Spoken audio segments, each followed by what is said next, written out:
So hello everyone and good morning सभी को। उम्मीद करता हूँ मेरी वॉइस प्रॉपर आ रही होगी सभी तक। एक बार कंफर्म करेंगे, जल्दी से सभी लोग कंफर्म करेंगे। और आज हम लोग देखने वाले हैं इकोनॉमिक्स का लास्ट लेक्चर। ठीक है, ये आज हमारी अर्थशास्त्र का आखिरी अध्याय होने वाला है, जिसमें कि हम पंचवर्षीय योजनाओं के बारे में पढ़ेंगे। Ladies and gentleman's, 5 year plan, क्या समझे? पंचवर्षीय योजनाएं, ठीक। और साथ ही साथ industrial policy resolution, in short IPR के बारे में भी देखेंगे। तू है तू,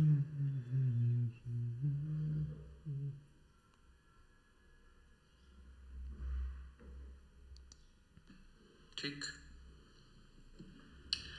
और साथ ही साथ इंडस्ट्रियल पॉलिसी रेजोल्यूशन। वॉइस क्या रोबोटिक तो नहीं आ रही है? रिकॉर्डिंग ऑन करना को, ठीक है। हाँ हाँ हाँ, चलो चलो चलो चलो। तो रिकॉर्डिंग शुरू करते हैं एंड लेक्चर भी शुरू करते हैं फिर।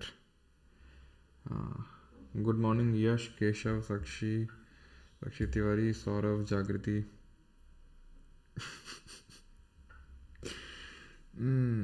5 ईयर प्लानिंग करनी है, फैमिली प्लानिंग नहीं, बिल्कुल। चलो भाई, तो शुरू किया जाए। गरीबों का मसीहा थानोस। चलो भाई, तो शुरू करते हैं। 5 year plans and industrial policy resolutions. तो देखो, पंचवर्षीय योजनाएं कब आई, क्यों ज़रूरत पड़ी इसकी? जब हम आज़ाद हो गए। कब आज़ाद हुए थे हम लोग? किसी को पता है क्या कब आज़ाद हुए थे? तो 15 अगस्त 1947, 1947 को जब हम आज़ाद हुए थे, तब हमारे सामने एक क्वेश्चन आया कि हम किसको अडॉप्ट करें। कैपिटलिज्म को अडॉप्ट करें, यानी पूंजीवाद को, या फिर सोशलिज्म को, समाजवाद को। ठीक है, सोशलिज्म को। तो इसमें नेहरू जी का ये मानना था कि कैपिटलिज्म तो नहीं रखेंगे, सोशलिज्म की तरफ जो है झुकाव ज़्यादा था नेहरू जी का। अब नेहरू जी को तो आप जानते ही होंगे, है ना। तो सोशलिज्म की तरफ झुकाव इसलिए भी ज़्यादा था क्योंकि जो कैपिटलिज्म था उसके भुक्तभोगी हम थे। भुक्तभोगी मतलब नेगेटिव साइड में, नेगेटिव अगर सेंस से देखें, नेगेटिव पर्सपेक्टिव से देखें, तो हमें 200 साल तक एक कंपनी ने राज किया। किस चीज़ के लिए? प्रॉफिट के लिए। और कैपिटलिज्म में मेन क्या चीज़ होता है भाई? मेन मैटर करता है उसमें प्रॉफिट। ठीक है, क्लियर इतनी चीज़? तो इसी वजह से नेहरू जी का झुकाव सोशलिज्म की ओर था।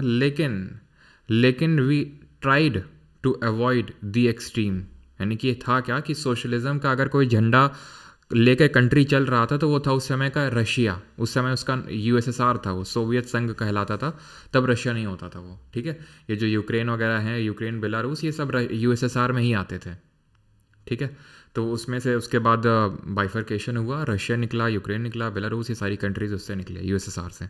ठीक है, but we avoided the extreme form of socialism. Extreme form of socialism क्या होता है? जहाँ पे पूरी तरह, और ये कैपिटलिज्म और सोशलिज्म में क्या डिफरेंस होता है ये हम पहले ही समझ चुके हैं, है कि नहीं बात? ठीक है, हम पहले इसके बारे में जान चुके हैं, पहली बार इसके बारे में पढ़ चुके हैं। तो हमें पता है कि कैपिटलिज्म में मेन गोल होता है प्रॉफिट, और इसमें मेन पूरा कंट्रोल होता है प्राइवेट प्लेयर्स के हाथ में।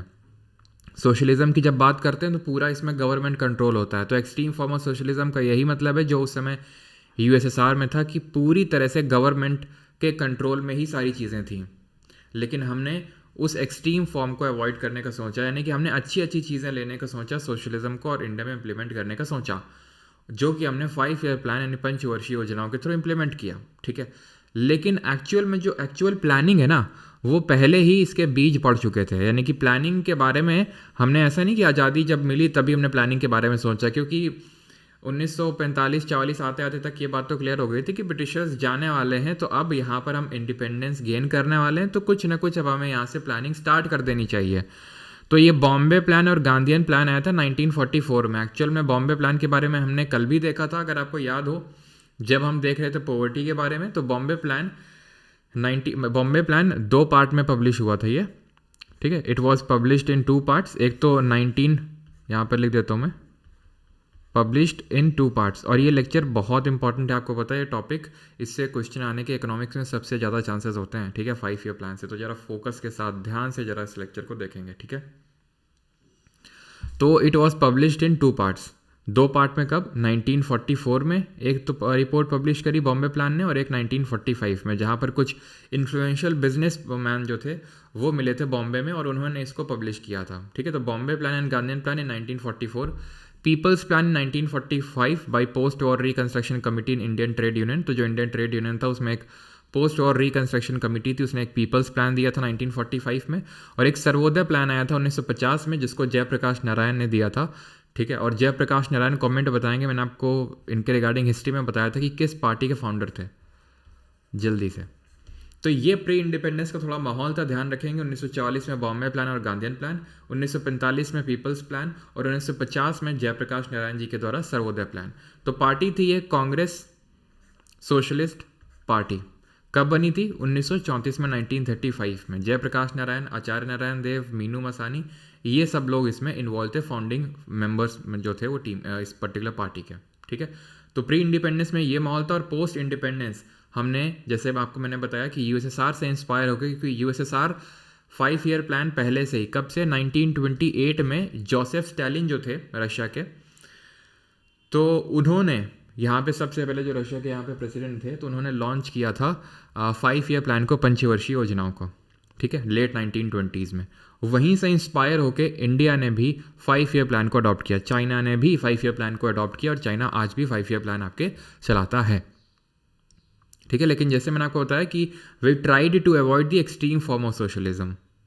इसके लिए क्या किया गया, इसके लिए एक प्लानिंग कमीशन का योजना आयोग का गठन किया गया, मार्च 1950 में इसका गठन किया जाता है, ठीक है, स्टैब्लिश्ड ऑन मार्च 1950।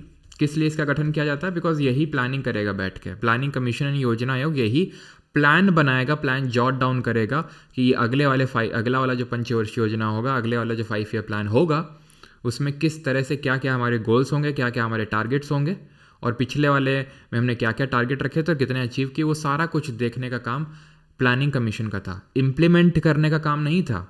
इसके लिए ध्यान रखना, नेशनल डेवलपमेंट काउंसिल भी बनाई गई थी, ठीक है, मेनली इम्प्लीमेंटेशन पार्ट वाला देखने के लिए। नेशनल डेवलपमेंट काउंसिल को भी, इसका भी गठन किया गया था, इसका भी और इसका भी, दोनों का चेयरमैन प्रधानमंत्री ही था। क्लियर इतनी बात। तो प्लान बनाएगा प्लानिंग कमीशन, उसको ग्राउंड लेवल पे उतारने का काम करेगा नेशनल डेवलपमेंट काउंसिल, दोनों का ही चेयरमैन प्राइम मिनिस्टर, दोनों का ही चेयरमैन प्राइम मिनिस्टर। तो शुरू करते हैं फिर 5 ईयर प्लानिंग। बट उससे पहले you should know that the goals of the 5 year plans were growth, modernisation, self reliance and equity. अब इससे हम समझते क्या हैं, ये जो आपके लिखे हुए हैं ग्रोथ, मॉडर्नाइजेशन, सेल्फ रिलायंस और इक्विटी, इनका मतलब भी थोड़ा सा समझ लेते हैं। वॉइस एको हो रहा है, जब पूछ रहे थे तब ना बता पा रहे थे, अब वॉइस एको कर रहे हो।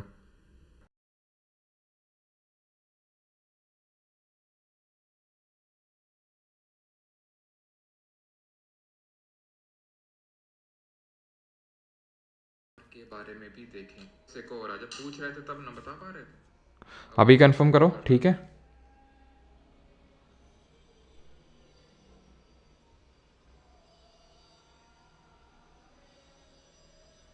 अभी ठीक है, एक बार कंफर्म करो।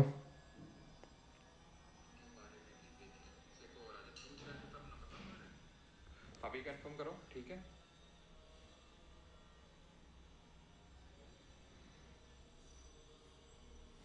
ऑल गुड, ठीक है। तो गोल ये थे हमारे 5 ईयर प्लान के, ग्रोथ, मॉडर्नाइजेशन, सेल्फ रिलायंस और इक्विटी। अब इनके मतलब थोड़े समझ लेते हैं कि what does growth means, modernisation, self reliance और इक्विटी। तो ग्रोथ का मतलब सिंपल है, जीडीपी में बढ़ोतरी, ठीक है, increase in GDP, increase in GDP. GDP क्या है, value of all the final goods and services produced with in the territory of a country in a financial year. तो हमें बस जीडीपी को इंक्रीज करना है, ये ग्रोथ का मतलब। मॉडर्नाइजेशन का मतलब क्या है, मॉडर्नाइजेशन के 2 मतलब हैं, एक तो नई टेक्नोलॉजी को इंट्रोड्यूस करना, ठीक है, सो दैट की प्रोडक्टिविटी बढ़ाई जा सके। जैसे फॉर एग्जांपल एग्रीकल्चर है, तो अगर खुरपी फावड़ा लेके चलाते रहोगे तो ढेरों लोग लगे रहेंगे, लेकिन जीडीपी में कंट्रीब्यूशन नहीं हो पाएगा, ग्रोथ नहीं हो पाएगी। तो ग्रोथ करने के लिए मॉडर्नाइजेशन ज़रूरी है कि नई टेक्नोलॉजी हर जगह, ऐसा नहीं कि सिर्फ एग्रीकल्चर में, इंडस्ट्रीज़ में नई हमें मशीनरी लगाएंगे तो और ज़्यादा प्रोडक्टिविटी बढ़ेगी। प्लस मॉडर्नाइजेशन का मतलब ये भी है इन्वॉल्वमेंट ऑफ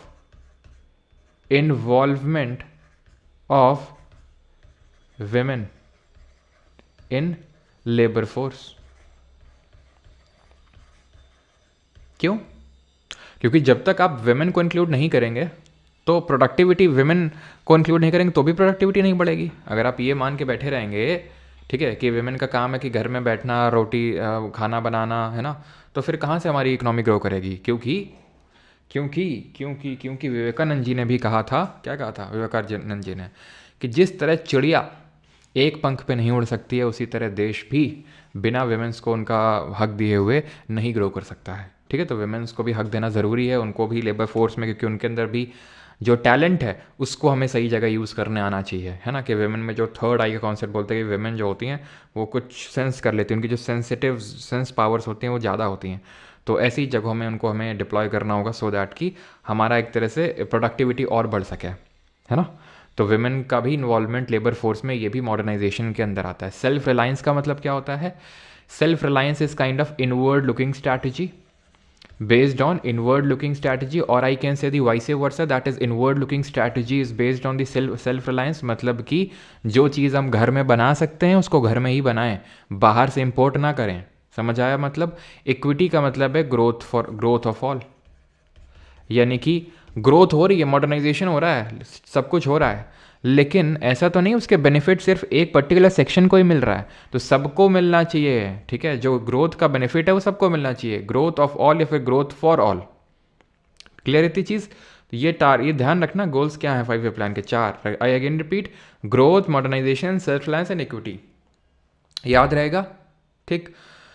देन अगर बात करें तो 5 year plan not only specify the objectives to be attend in the 5 years of a plan, but also what is to be achieved over a period of 20 years। This long term plan is called as perspective plan.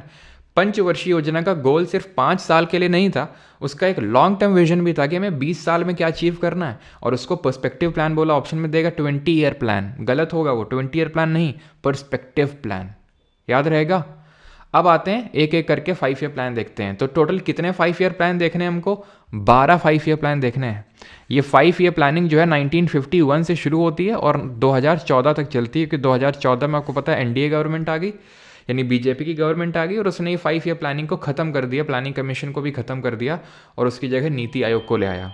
ठीक है, तो ये चीज़ हमें याद रखनी है कि 12 5 year plan ही आए थे टोटल, और 12वां वाला भी पूरा नहीं हो पाया था।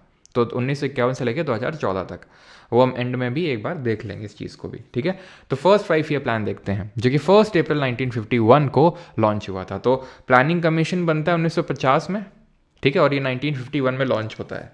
और उसके पहले, इंडिपेंडेंस के पहले क्या क्या हुआ था हमने देखा, Bombay plan, Gandhian plan, people's perspective plan, और जो हमारा सर्वोदय प्लान था। और साथ ही साथ आप नेशनल प्लानिंग कमेटी को भी याद कर सकते हो, जो हमने कल देखा था और हिस्ट्री में भी देखा था, 1938 में जो बोस जी ने बनाई थी, और जिसके पहले चेयरमैन नेहरू जी थे। क्लियर रहेगी इतनी बात? तो ये बेस्ड था हैरड डोमर मॉडल पे। तो हैरड और डोमर जी ने अपना मॉडल दिया था कि इस तरह से 5 ईयर प्लान जो है होना चाहिए। अब हर 5 ईयर प्लान में मल्टीपल गोल्स होते थे कि हमें ये करना है, ये करना है, ये करना है, लेकिन अब रिसोर्सेज तो लिमिटेड ही हैं। ये तो हमने इकोनॉमिक्स से पहले लेक्चर में ही देखा था कि इकोनॉमिक्स का मतलब ही होता है कि लिमिटेड रिसोर्सेज। अब लिमिटेड रिसोर्सेज में आप क्या क्या करते हो, हर चीज़ की एक अपॉर्चुनिटी कॉस्ट होती है ना। तो चीज़ें बहुत सारी करनी है, लेकिन हमें कुछ चीज़ों को, इक्का दुक्का चीज़ों को थोड़ा ज़्यादा फोकस करना पड़ेगा उस पर्टिकुलर प्लान पे। उस पूरा पर्टिकुलर प्लान का उस सेंट्रल थीम होगा। फर्स्ट 5 ईयर प्लान का क्या था? एग्रीकल्चर था, यानी कि प्राइमरी सेक्टर में हमारी जो भी चीज़ें नेचर से डायरेक्टली जुड़ी होती हैं वो आ जाती हैं, बट इसमें प्राइमरीली हमारा एग्रीकल्चर सेक्टर आता है। इसके अलावा आप हम बताइए जरा कमेंट है, प्राइमरी सेक्टर में और क्या क्या आता है? तो इसका ड्यूरेशन क्या था? 1951 से लेकर 1956 तक, 5 साल तक इसका ड्यूरेशन था। 51 से लेकर 56 तक। कभी कभी ये डेट भी एग्जैक्ट पूछ लेता है आपसे। ठीक है, ये प्राइम मिनिस्टर, अभी आप मत, हर 5 ईयर प्लान में प्राइम मिनिस्टर का नाम लिखा होगा, वो अभी आप मत देखना, मैं लास्ट में समराइज करूँगा इसको। ठीक है, ना करूँ तो याद दिला देना। एग्रीकल्चर इसमें मेन फोकस था, जिसके तहत डैम, यानी कि बांध बनाए गए थे। भाखड़ा नंगल डैम बनाया गया था सतलज पे, हीराकुड महानदी पे, और नागार्जुन सागर कृष्णा रिवर पे।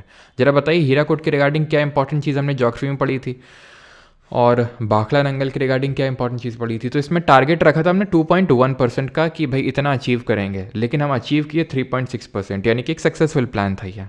ठीक, हीराकुड की अगर बात करेंगे तो ये इंडिया का लॉन्गेस्ट डैम है ना, सबसे लंबा बांध है ये। और वहीं भाखड़ा नंगल डैम की अगर बात करेंगे तो ये जो भाखड़ा नंगल है, तो भाखड़ा नंगल ये इंडिया का लार्जेस्ट डैम है, प्लस हाईएस्ट ग्रेविटी डैम है, सबसे ऊंचा गुरुत्वीय बांध है। अर्दन डैम सबसे कौन सा हाईएस्ट, बताओ जल्दी से, सबसे हाईएस्ट अर्दन डैम कौन सा है। तो क्लियर इतनी चीज़।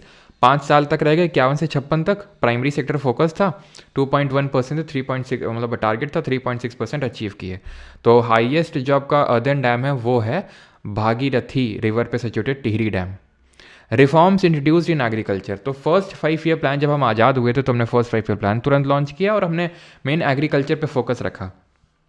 उस समय की दिक्कतें ये थी कि आपको हमने हिस्ट्री में भी पढ़ा था, जमींदारी जागीरदारी ये सब चल रही थी। अब जमींदारी में क्या था, जमींदारी सिस्टम में ये था कि जो जमींदार थे उनको बहुत ज़्यादा पार्ट ऑफ लैंड को होल्ड करते थे, बहुत ज़्यादा पार्ट ऑफ लैंड को होल्ड करते थे, बंधुआ काइंड ऑफ मजदूरी करवाते थे, है ना, किससे, जो भी किसान, जो भी मतलब हम बोल सकते हैं मजदूर होते थे उनसे।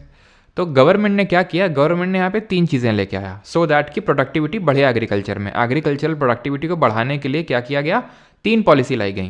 पहला पॉलिसी है policy of land to tiller, मतलब टिलर का मतलब है जो मजदूर है एक तरह से, वो समझ लो। तो लैंड टू टिलर यानी लैंड जो है वो टिलर को बिलोंग करनी चाहिए। क्यों, क्योंकि हमारे जो गवर्नमेंट के लोग थे उन्होंने ये चीज़ ऑब्जर्व करी कि रशिया में भी सेम चीज़ है।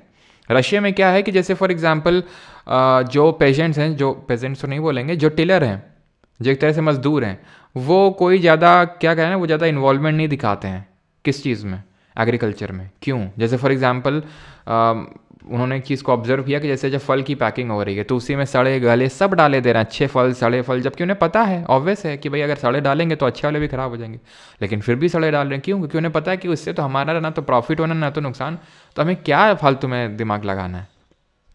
ठीक है, तो वही यहाँ पे भी सोचा। क्यों, क्योंकि जब तक आप में आपको कोई इंसेंटिव नहीं होगा तब तक आप वर्क ही नहीं करोगे। अब आप पढ़ क्यों रहे हो, आप अभी इंस्टाग्राम चला सकते हो, ठीक है, आप रील एकदम रीलें एकदम स्क्रॉल कर सकते हो, है ना, गजब मज़े आएंगे उसमें। तो क्यों मेरी फालतू में क्लास सुननी पड़ रही, मेरी आवाज़ जो तुम्हें सुननी पड़ रही ज़बरदस्ती, क्यों, इसलिए क्योंकि इंसेंटिव है उसमें। इंसेंटिव ये है कि नौकरी लग जाएगी तो फिर मज़े ही मज़े होंगे ज़िंदगी में, तो वो इंसेंटिव है। तो ऐसे सब हर कोई बिना इंसेंटिव के तो कोई काम करता नहीं है, तो इन लोगों को इंसेंटिव ही नहीं था। तो गवर्नमेंट ने क्या किया, लैंड टू टिलर वाला पॉलिसी लेके आया कि भाई जो लैंड है जो ज़मींदार के पास है तो उसमें जो टिलर काम कर रहे हैं उनको दिया जाएगा। क्यों, क्योंकि हम लैंड सीलिंग एक्ट लेके भी आ गए हो। लैंड सीलिंग का मतलब है कि एक पर्टिकुलर पॉइंट के बियॉन्ड कोई लैंड होल्ड नहीं कर सकता। जैसे गवर्नमेंट ने, फॉर एग्जांपल बता रहा हूँ, गवर्नमेंट ने सेट कर दिया कि भाई 5 बीघे से ज़्यादा कोई लैंड होल्ड नहीं कर सकता है, और इससे ज़्यादा है आपके तो उसके हम ले लेंगे और उसको बांट देंगे ये। लेकिन अगेन इसमें काफ़ी सारे लूप होल्स थे, पहला। दूसरा, लूप होल्स निकाले वो जो बड़े बड़े जमींदार थे। तीसरा, उन्होंने कोर्ट में चले गए, आपने देखा होगा राइट टू प्रॉपर्टी, है ना, ये सबको वो किया गया, वो सब यहीं से शुरू हुआ था। तो ये लोग कोर्ट चले गए जो बड़े बड़े ज़मींदार थे, इन्होंने लूप होल्स निकाल लिए। क्या लूप होल्स निकाल लिए इन्होंने, कि इन्होंने बोला हम ही टिलर हैं, या फिर कोई अपना रिलेटिव ले आया, रिलेटिव के नाम पे ज़मीन को करवा दिया, या फिर टिलर भले ही आ गया था लैंड टू टिलर, लेकिन टिलर को धमका के रखते थे। तो ये सारे जो है ना लूप होल्स निकाल लिए थे ज़मींदार ने। और आज तक भी अगर आप देखेंगे, कुछ ही स्टेट थे जैसे केरल की अगर मैं बात कर लूँ, ठीक है, तो वहाँ पे इसको अच्छे से इम्प्लीमेंट किया गया। लेकिन बहुत सारे अभी मतलब हमारे गाँव के बगल में गाँव हैं, ठीक है, मतलब उनकी भाई अथाह ज़मीन है। वो मतलब जब पता चला कि भाई ये राजा थे यहाँ के, फिर ऐसे ऐसे ट्रांसफ़र होता गया, तो इतना पूरा लैंड जहाँ तक देख रहा है वो सब इन्हीं का ही, राजा जी तो चले गए, राजा जी के बच्चों का है। अब राजा जी के जो बच्चे हैं वो उसी को बेच के मज़े कर रहे हैं वहाँ पे। ठीक है, तो ये हाल है। तो अभी भी मतलब बहुत कुछ लोग हैं, कुछ ज़मींदार हैं जिनके पास बहुत ज़्यादा पार्ट ऑफ लैंड है। तो ये लैंड सीलिंग एक्ट और policy of land to tiller लाया गया था। हाई यील्डिंग वैरायटी सीड्स लाई गई थी, जिसके बारे में हमने ग्रीन रेवोल्यूशन में पढ़ा था, जिनको कि हम HYV सीड्स बोलते हैं, है ना। ग्रीन रेवोल्यूशन के बारे में आपको पढ़ा चुका हूँ ना, एक बार कन्फर्म करेंगे। तो ये ध्यान रखिएगा, at independence about 75% of the country's population was dependent on agriculture. जब हम इंडिपेंडेंट हुए थे, आज़ाद हुए थे, तो लगभग 75% जो कंट्री की जनसंख्या थी वो एग्रीकल्चर पे डिपेंडेंट थी। ये आप समझ लीजिए कि आज़ादी के बाद इतना परसेंट था जो एग्रीकल्चर पे डिपेंडेंट था, और ये एग्रीकल्चर पे ज़्यादा डिपेंडेंसी दिखाती कि कोई कंट्री अभी डेवलपिंग फेज पे है। जोयू मेरा भाई भी आरसीबी बोला, मतलब क्या चल रहा है ये कमेंट में है? राजा का बेटा राजा नहीं, ऐसे 2 में नहीं भैया, मैं इस बैच की बात कर रहा हूँ।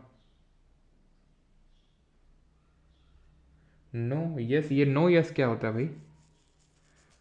या तो पढ़ाया होगा तो नहीं पढ़ाया होगा। ये यस सर नो सर क्या चल रहा है ये?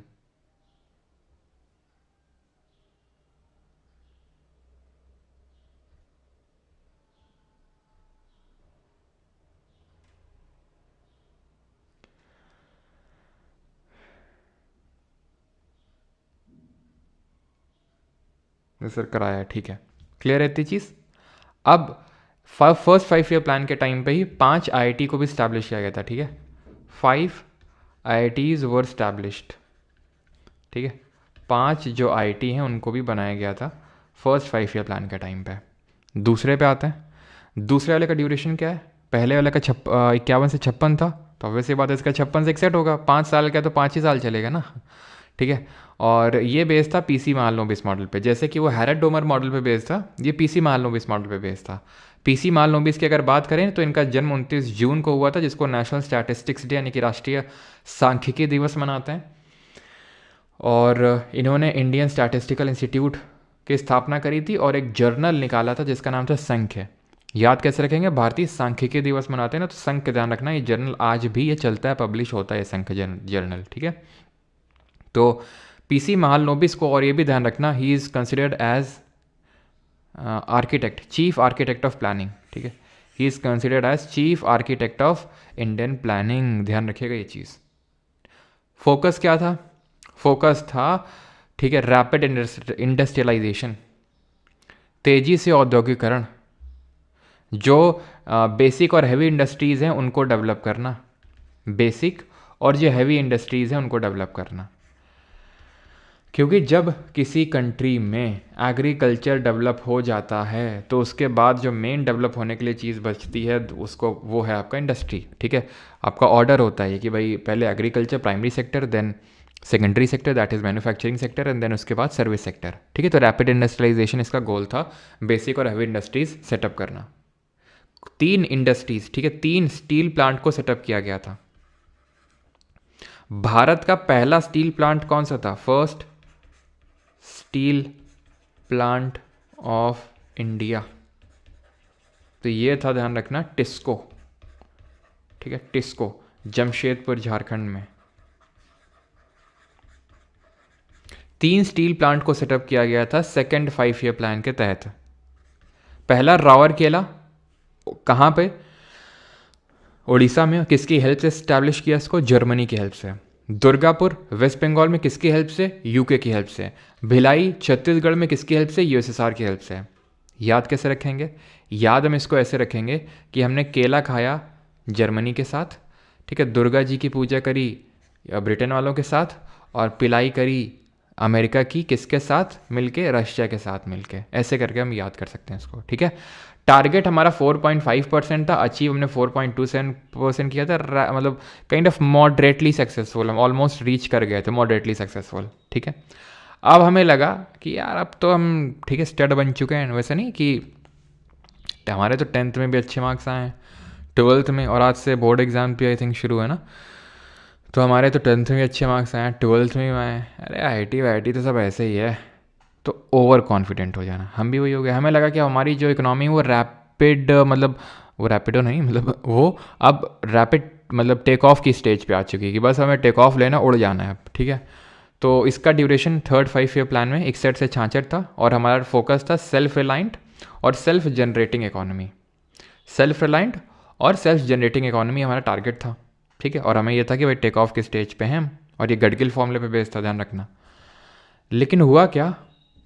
चाइना के साथ हमारा युद्ध हो गया 62 में, पाकिस्तान के साथ युद्ध हो गया 65 में, और साथ ही साथ इसी टाइम पे ड्रॉट भी पड़ गया, सूखा भी पड़ गया। तो हुआ क्या?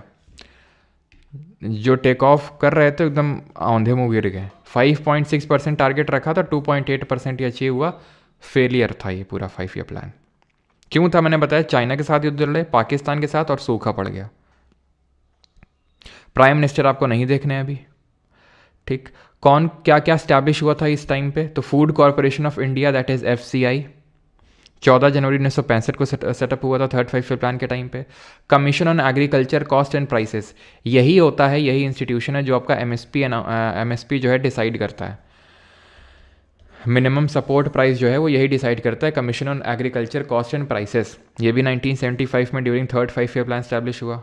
Industries development bank of India, ये भी 1965 में, और जो UTI है ये भी आपका 1963 में स्टैब्लिश होता है। अब क्योंकि यहाँ पर भयंकर फेलियर हो गया, ठीक है, तो गवर्नमेंट एकदम डिमोटिवेट हो गई, और गवर्नमेंट अब जो है कोई 5 ईयर प्लान लाने के मूड में नहीं थी, थोड़ा हॉलीडे करने के मूड में थी। और यहाँ पर लाया गया प्लान हॉलीडे 66 से लेके 69 तक, 66 से लेके 69, 3 साल तक, सो दैट जो हमें शॉक मिला है इंडियन इकोनॉमी को, जो शॉक मिला है इन तीनों चीज़ों से जो हमने अभी पीछे देखा, वॉर एंड ड्रॉट, तो उससे रिकवर किया जा सके। और इसके लिए एनुअल प्लान्स को इंट्रोड्यूस किया गया। दैट वाज काइंड ऑफ, मतलब इसमें नई एग्रीकल्चरल स्ट्रैटेजी लाई गई। क्या नई एग्रीकल्चरल स्ट्रैटेजी लाई गई? इसमें यह एग्रीकल्चरल स्ट्रैटेजी लाई गई कि भाई हम इसी टाइम पे ही जो आपका ग्रीन रेवोल्यूशन है, हरित क्रांति, उसको लाया गया था। ग्रीन रेवोल्यूशन के बारे में आपको पढ़ा चुका हूँ, ठीक है। तो ये सारी चीज़ें मैंने आपको बताया होगा कि ये 2 फेज़ में लाया गया था, ठीक है। और मैंने पढ़ाया होगा इसको आपको लास्ट वाली जो क्लास हुई थी ज्योग्राफी की, एग्रीकल्चर वाली, उसमें, ठीक है। और सेकेंड फेज़, तो ज़रा बताओ फर्स्ट फेज़ कब लाया गया था और सेकेंड फेज़ कब लाया गया था? और फर्स्ट फेज़ कौन से एफ्लुएंट स्टेट्स को टारगेट किया था? फर्स्ट फेज़ जो है कौन से एफ्लुएंट स्टेट्स को टारगेट किया था? तो फर्स्ट फेज़ की जब बात करेंगे तो मिड 1960s से लेकर मिड 1970s तक चला था। और सेकेंड फेज़ की अगर बात करेंगे ग्रीन रेवोल्यूशन की, तो ये मिड 1970s में आया था। क्लियर है चीज़ एग्रीकल्चर वाली क्लास में?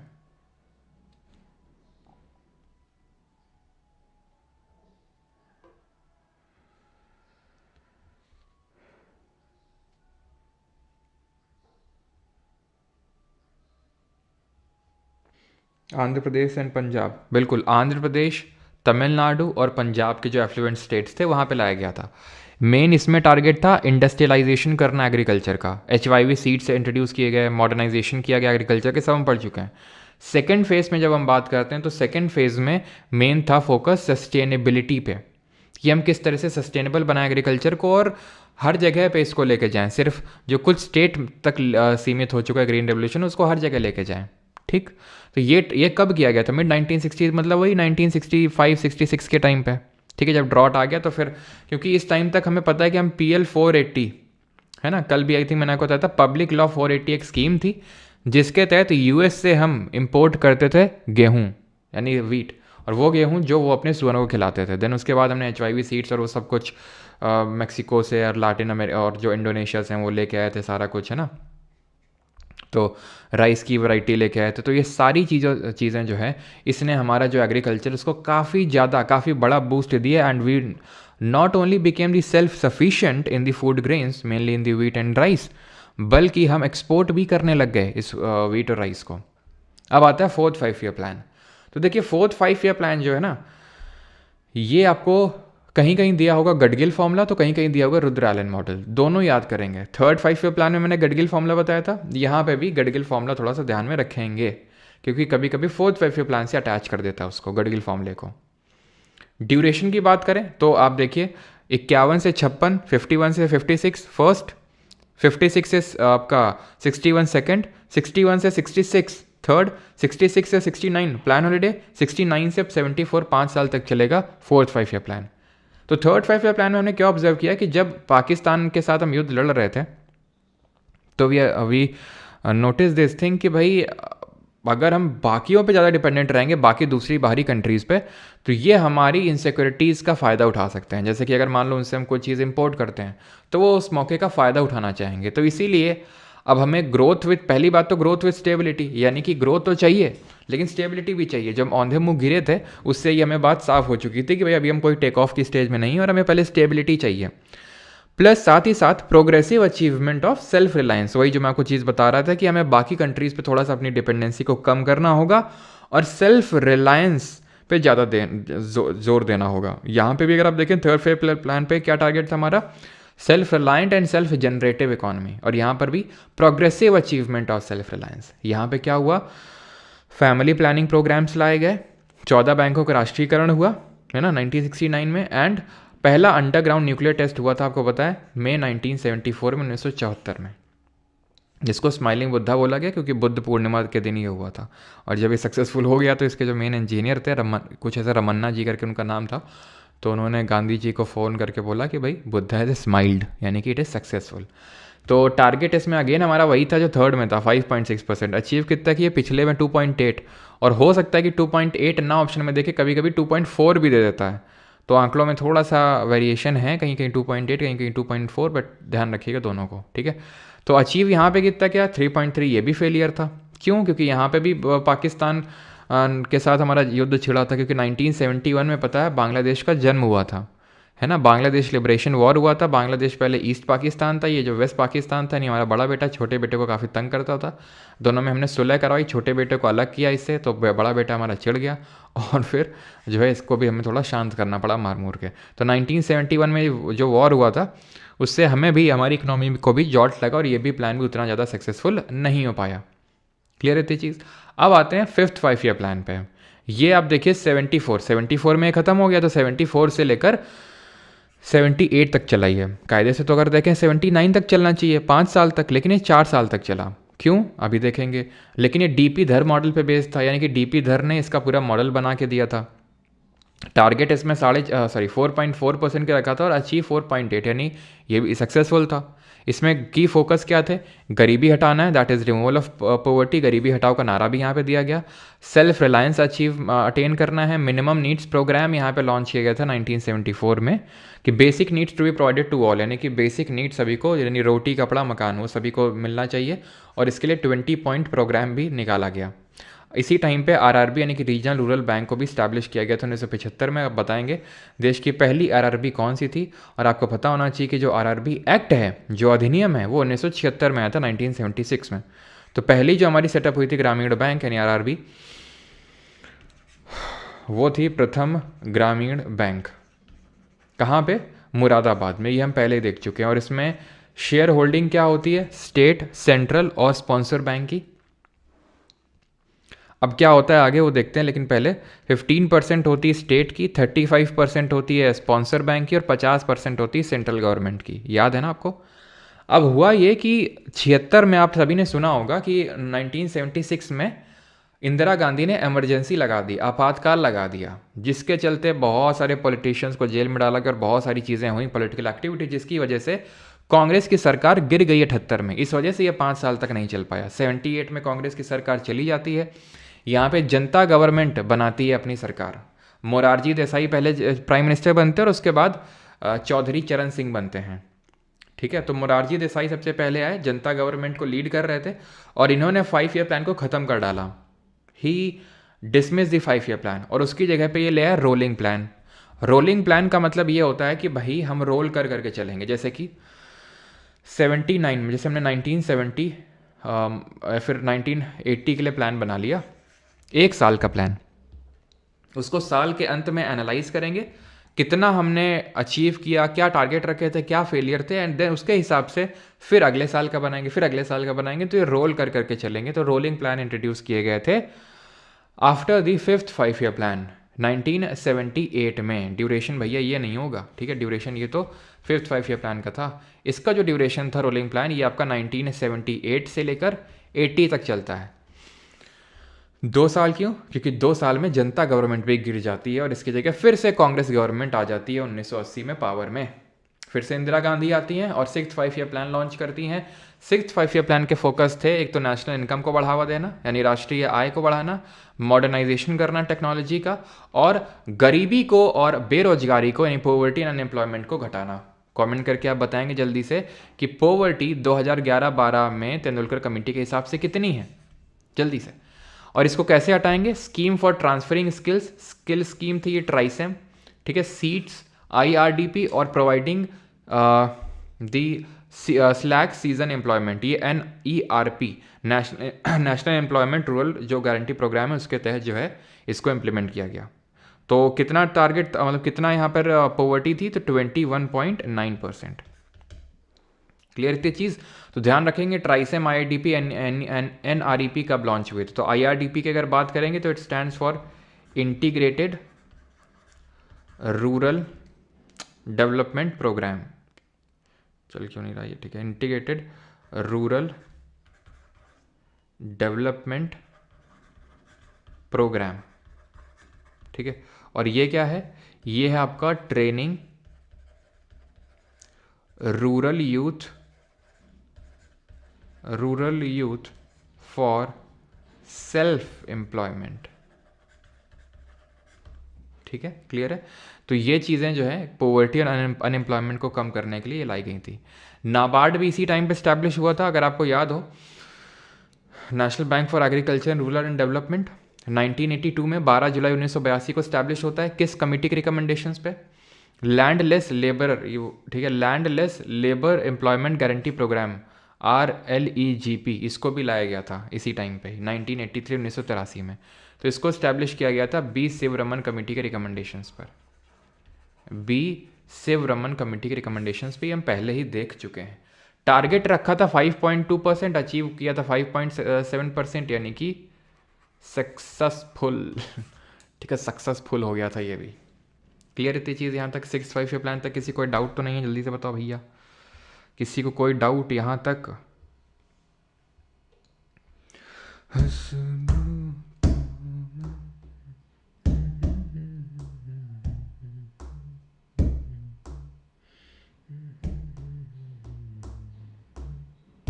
शुरू करें 7th। अब यहाँ इंदिरा गांधी जी जा चुकी हैं। शुरू के 3 नेहरू, अगले 3 गांधी, और अब आएंगे राजीव वाले गांधी, ठीक है। अब राजीव गांधी, विच 5 IITs open in first 5 plan? कौन सी 5 IIT थी ये नहीं पूछेगा, चलो वो भी लिखवा देंगे। बाप वर्सेस बेटा का मैच है, देखिएगा ज़रूर। कब है भाई? कल से, सॉरी 19 से शुरू है ना चैंपियंस ट्रॉफी।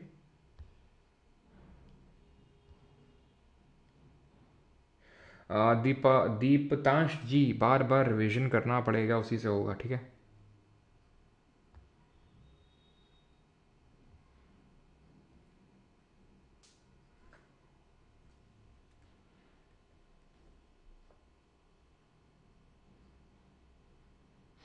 RLEGP की फुल फॉर्म लिखी तो है, यहाँ पे बस रूरल लगा लो। रूरल लैंडलेस लिखा तो है, rural landless labour employment guarantee programme.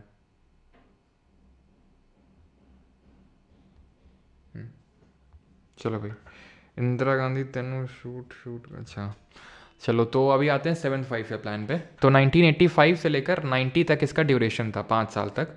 Rajiv Gandhi prime minister थे। मैं लास्ट में उसको भी फिर से समराइज़ करूँगा। प्राइम मिनिस्टर, फोकस क्या था? फोकस आप याद रखेंगे ऐसे, FWP, बस। F से फूड, W से वर्क और P से प्रोडक्टिविटी, ठीक है। तो फूड ग्रेन प्रोडक्शन बढ़ाना है, एम्प्लॉयमेंट अपॉर्चुनिटीज़ देनी है और प्रोडक्टिविटी बढ़ानी है। टारगेट 5% था, अचीव 6% की, यानी ये भी सक्सेसफुल था, ठीक है। हिंदू रेट ऑफ ग्रोथ क्या है, जो 1978 में प्रोफेसर राज कृष्णा जी ने दिया। अभी उसके बारे में शॉर्ट वीडियो भी मैंने डाला था, रील डाली थी, अगर आपने देखी होगी उसको। तो PM मोदी ने, क्योंकि मोशन ऑफ थैंक्स स्पीच के टाइम पे हिंदू रेट ऑफ ग्रोथ को कोट किया था, और इसको भी हिंदू मुस्लिम से जोड़ दिया कि मतलब कांग्रेस के टाइम पे हिंदू रेट ऑफ ग्रोथ था, तो उन्होंने हिंदुओं की बदनामी करवाई, ठीक है। तो 1978 में प्रोफेसर राज कृष्णा ने दिया था। ये क्या होता है, ये स्लगिश जो ग्रोथ होती है इकोनॉमी की, उसको दिखाता है Hindu rate of growth. Hindu rate of growth का मतलब होता है sluggish rate of growth of economy, ठीक है। तो प्रोफेसर राज कृष्णा ने ये दिया था, बस ऐसा ज़्यादा हमें नहीं पता होना चाहिए, क्योंकि अभी न्यूज़ में भी था, तो इसलिए इंपॉर्टेंट हो जाता है। हिंदू रेट ऑफ ग्रोथ, जो इंडियन इकोनॉमी ग्रो कर रही थी 1970s के टाइम पे, 1970s के टाइम पे या फिर उससे पहले, तो उसको राज कृष्णा जी ने बोला था कि बहुत स्लगिश ग्रोथ रेट है और उसमें हम खुश हैं। हिंदू में फ़िलासफ़ी होती है कि हम कम में खुश रहना सीखते हैं, तो उससे थोड़ा सा उन्होंने रिलेट किया था ना। The 8th plan could not take off in 1990 due to fast changing political situation at the center, and the years 1990, 91 and 91, 92 were treated as annual plans. The 8th plan was finally launched in 92 after the initiation of structural adjustment policy. क्या समझे आप इससे? आप इससे ये समझे कि 7th 5 year plan के बाद 8th 5 ईयर प्लान नहीं आया तुरंत। क्या आया? एनुअल प्लान आया। क्या आया यहाँ पे? तो यहाँ पर आया एनुअल प्लान। क्यों? क्योंकि फास्ट चेंजिंग यहाँ पे पॉलिटिकल सिचुएशन थी सेंटर पे। और कल भी हमने पढ़ा था कि 1990 में बैलेंस ऑफ पेमेंट क्राइसिस। देखिए बैलेंस ऑफ पेमेंट क्राइसिस ऐसा नहीं है कि 1990 में, सेकंड 5 ईयर प्लान में भी थी। लेट मी टेल यू कि सेकंड 5 ईयर प्लान जो था, दूसरी पंचवर्षीय योजना, उसमें भी था बैलेंस ऑफ पेमेंट क्राइसिस। लेकिन यहाँ पे ये क्या था कि बिल्कुल ही टूट चुके थे। ठीक है, फिर हमने गाया गाना, मैं टूट के सनम IMF तुझको ही चाहूँगा। क्यों? क्योंकि अब हमें IMF के पास जाना पड़ा लोन लेने के लिए, और IMF ने हमें बेल आउट किया विद सर्टन कंडीशंस।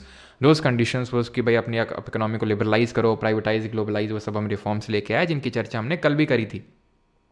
और उन्हीं चीज़ों को हम बोलते हैं स्ट्रक्चरल एडजस्टमेंट पॉलिसी। क्या है स्ट्रक्चरल एडजस्टमेंट पॉलिसी? वही लिबरलाइजेशन, प्राइवेटाइजेशन और ग्लोबलाइजेशन। लिबरलाइजेशन का मतलब है कि आप फॉरेन इन्वेस्टमेंट लो, प्राइवेटाइजेशन का मतलब है कि आप प्राइवेट प्लेयर्स को भी खेलने का मौका दो अपने इकोनॉमी में, और ग्लोबलाइजेशन का मतलब है आप अपनी इकोनॉमी को बाकी अदर कंट्रीज़ की इकोनॉमीज़ के साथ इंटीग्रेट करो। तो 1990 में जो है 1990 में आपको पता है BOP क्राइसिस हुआ था, तो इस वजह से ये जो स्ट्रक्चरल एडजस्टमेंट पॉलिसी है उसको लाना पड़ा था। और एनुअल प्लान चले 2 साल, 91-92 और 90-91 और 91-92, और 92 में यानी 1992 में 8th 5 ईयर प्लान हम लाए। ठीक है, जो कि इंडिकेटिव प्लानिंग भी बेस्ड था। इंडिकेटिव प्लानिंग क्या होती है अभी हम देखेंगे, लेकिन क्योंकि राजीव गांधी जी की डेथ हो गई थी 90 में, आपको पता है ना, उनको मार दिया गया था। तो 1990 के बाद जो है प्राइम मिनिस्टर बने थे PV नरसिम्हा राव, तो और उस समय फाइनेंस मिनिस्टर थे मनमोहन सिंह जी। तो 92 से लेकर 97 तक का ड्यूरेशन था 8th 5 ईयर प्लान का। ठीक है, और ये सब तो अभी मैं आपको बता ही चुका हूँ। टारगेट यहाँ पर 5.6% रखा था, याद करो, यही हम थर्ड में भी रखे थे, और अचीव हमने 6.8% किया, यानी ये भी सक्सेसफुल था। ठीक है, की फोकस क्या थे 8th 5 ईयर प्लान के? शेयर ऑफ पब्लिक सेक्टर यहाँ से कम हो गया, ये सारी चीज़ें चलो यहाँ पे लिखी हुई हैं, या आप इसको पढ़ेंगे।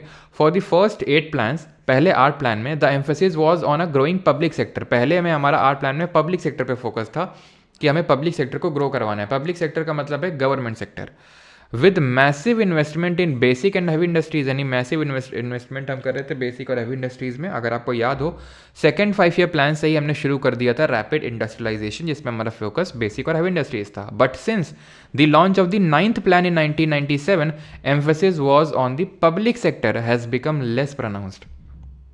यानी कि 9th plan onwards public sector से हम शिफ्ट हो गए।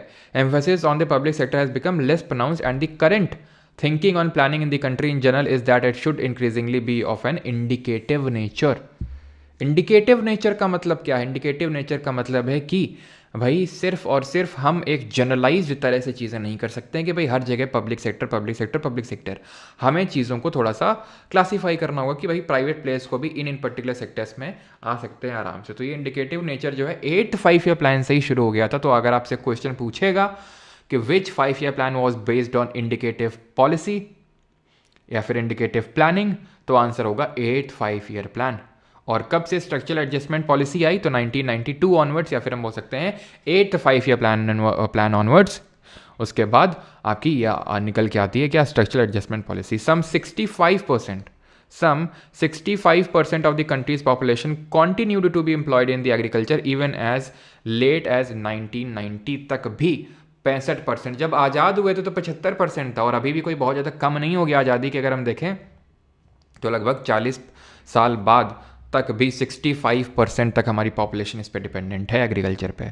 इन इंडिया बिटवीन 50 से लेकर 90 तक the proportion of GDP contributed bye agriculture decline significantly. यानी कि एग्रीकल्चर में कॉन्ट्रीब्यूशन तो कम हो गया, एग्रीकल्चर का GDP में कॉन्ट्रीब्यूशन तो कम हो गया, लेकिन पॉपुलेशन कम ना हुई ऑन इट। 67.5% ये 1950 से लेके 65% अगर देखें तो वही 1992, वही जो मैं सेम चीज़ मैंने आपको बताई। तो कंट्रीब्यूशन GDP में तो घट गया, लेकिन लोग जितने एम्प्लॉयड थे वो अभी घटे नहीं उतने, 65% अभी तक था। क्लियर? अब आते हैं 9th 5 ईयर प्लान में। इसमें बस आपको गोल याद करना है, बहुत ज़्यादा इसमें कोई चीज़ें हमें याद नहीं रखनी है। ग्रोथ विद सोशल जस्टिस और इक्वालिटी इसका टारगेट था, और ड्यूरेशन था 97 से लेके 2002 तक, 5 साल। टारगेट था 6.5%, अचीव 5.4% किया। देन 10th 5 ईयर प्लान में अटल बिहारी वाजपेयी और मनमोहन सिंह जी दोनों लोग थे। 2002 से लेकर 2007 तक नेशनल हॉर्टिकल्चर मिशन इसी टाइम पे लॉन्च किया गया था। बस टारगेट वगैरह थोड़ा सा आप देख सकते हो, जैसे कि 8th का हमने देखा, हमने कितना अचीव किया 6.8, 9th में हमने 5.4 और यहाँ पे 7.6 अचीव किया 10th में। 11th में अगर बात करें टारगेट 9 का रखा और अचीव 8 का किया। यहाँ पर क्या फोकस था 11th वाले में, towards faster and more inclusive growth. 9th का तो समझ गया ना आप, सोशल जस्टिस और इक्वालिटी में मेन फोकस था। 10th में हॉर्टिकल्चर मिशन ध्यान रखना है लॉन्च किया गया था। 11th में faster and more inclusive growth और 12th में था faster inclusive and sustainable growth. ठीक है, यानी कि 11th 5 ईयर प्लान में था फास्टर एंड मोर इंक्लूसिव, हमने बस एक और कीवर्ड ऐड कर दिया इसमें और वो था सस्टेनेबल ग्रोथ। टाइम पीरियड क्या था 12 से लेके 17 तक, लेकिन पूरा नहीं हो पाया ये। 2014 में क्या हुआ, ठीक है, ये 2014 में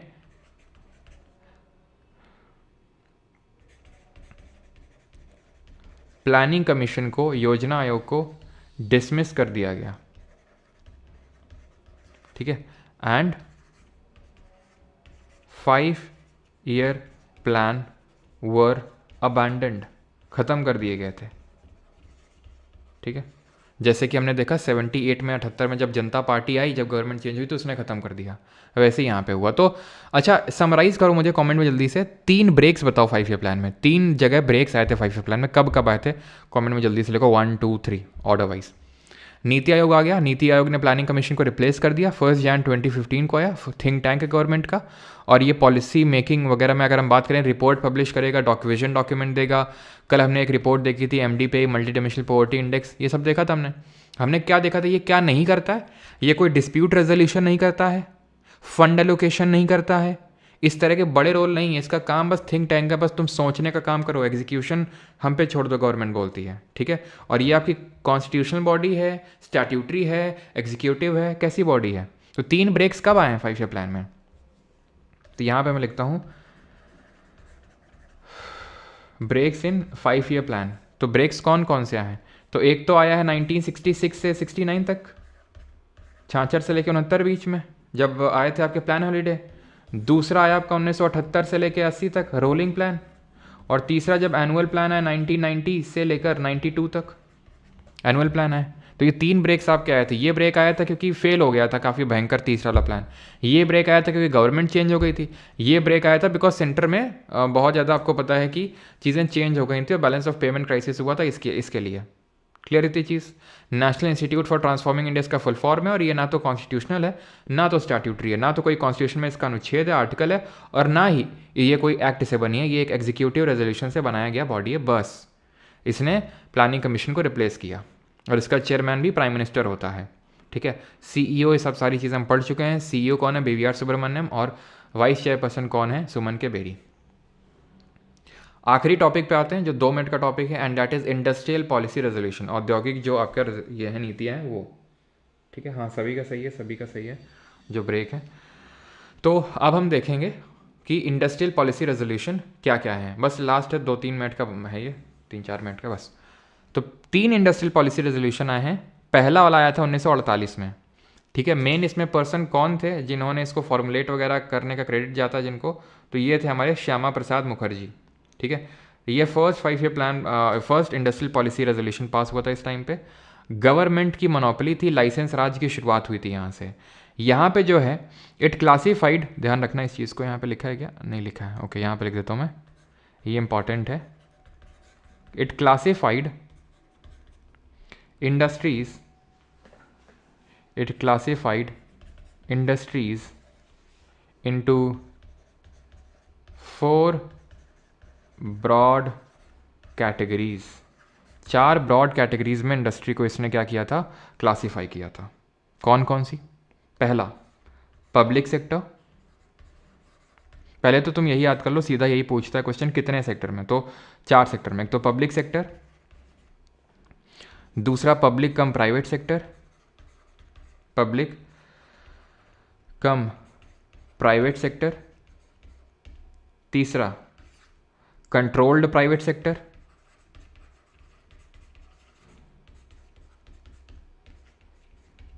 चौथा private and cooperative sector, private and cooperative sector. तो ये 4 सेक्टर में जो है इंडस्ट्रीज़ को क्लासीफाई किया गया था, 4 ब्रॉड कैटेगरीज थी। पहला वाला जो था वो स्ट्रैटेजिक इंडस्ट्रीज़ थी, ये बेसिक और की इंडस्ट्रीज़ थी, ये इंपॉर्टेंट इंडस्ट्रीज़ थी, और अदर इंडस्ट्रीज़ आप बोल सकते हो। ये भी मैं लिख सकता हूँ, तो आपसे इस तरह से पूछ सकता है, strategic industry, strategic industries, basic and की इंडस्ट्रीज़,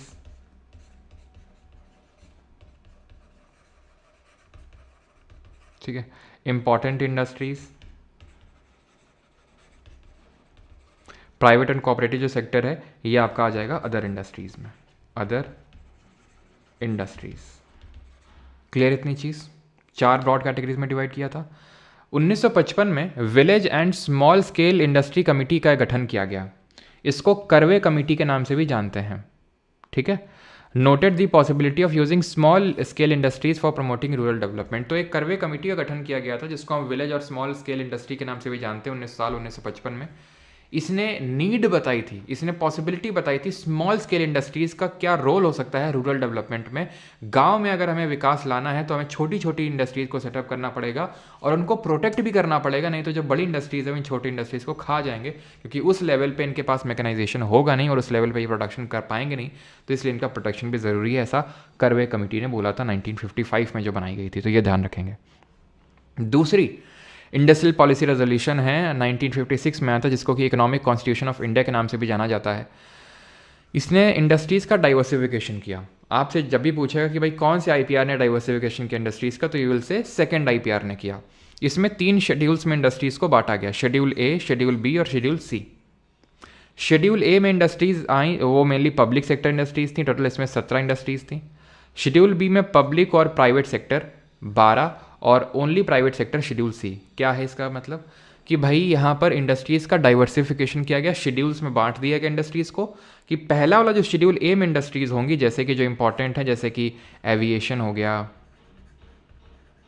रेलवेज हो गया, एटॉमिक एनर्जी हो गया, ठीक है, ये मैं कुछ एग्जाम्पल लिखे। तो ये इंडस्ट्रीज़ जो इंपॉर्टेंट हैं बहुत ज़्यादा, कंट्री की नेशनल सिक्योरिटी के पर्सपेक्टिव से भी बहुत इंपॉर्टेंट है, तो इनको पहले शेड्यूल में रखा गया। टोटल ऐसी 17 इंडस्ट्रीज़ थी, ठीक है, जो सिर्फ गवर्नमेंट के हाथ में रहेंगी। दूसरा वाला भी गवर्नमेंट के हाथ में, पब्लिक का मतलब होता है गवर्नमेंट, और इसमें बट ये है कि प्राइवेट प्लेयर की यहाँ पर सहायता ली जा सकती है, ठीक है। 12 ऐसी इंडस्ट्रीज़ हैं। शेड्यूल सी की अगर हम बात करेंगे तो इसमें सिर्फ और सिर्फ प्राइवेट सेक्टर वाली इंडस्ट्रीज़ थी, जो बहुत कम थी। इसमें इंपॉर्टेंट थी aviation, railways, atomic energy, iron and steel, ठीक है। अब सारी की सारी 17 की 17 आपको नहीं रटनी है, जो इंपॉर्टेंट वाली वो मैं यहाँ पे लिखे दे रहा हूँ। अगर पूछेगा तो ये पूछेगा जिस पे एक दो बार क्वेश्चन बन चुके हैं, ठीक है।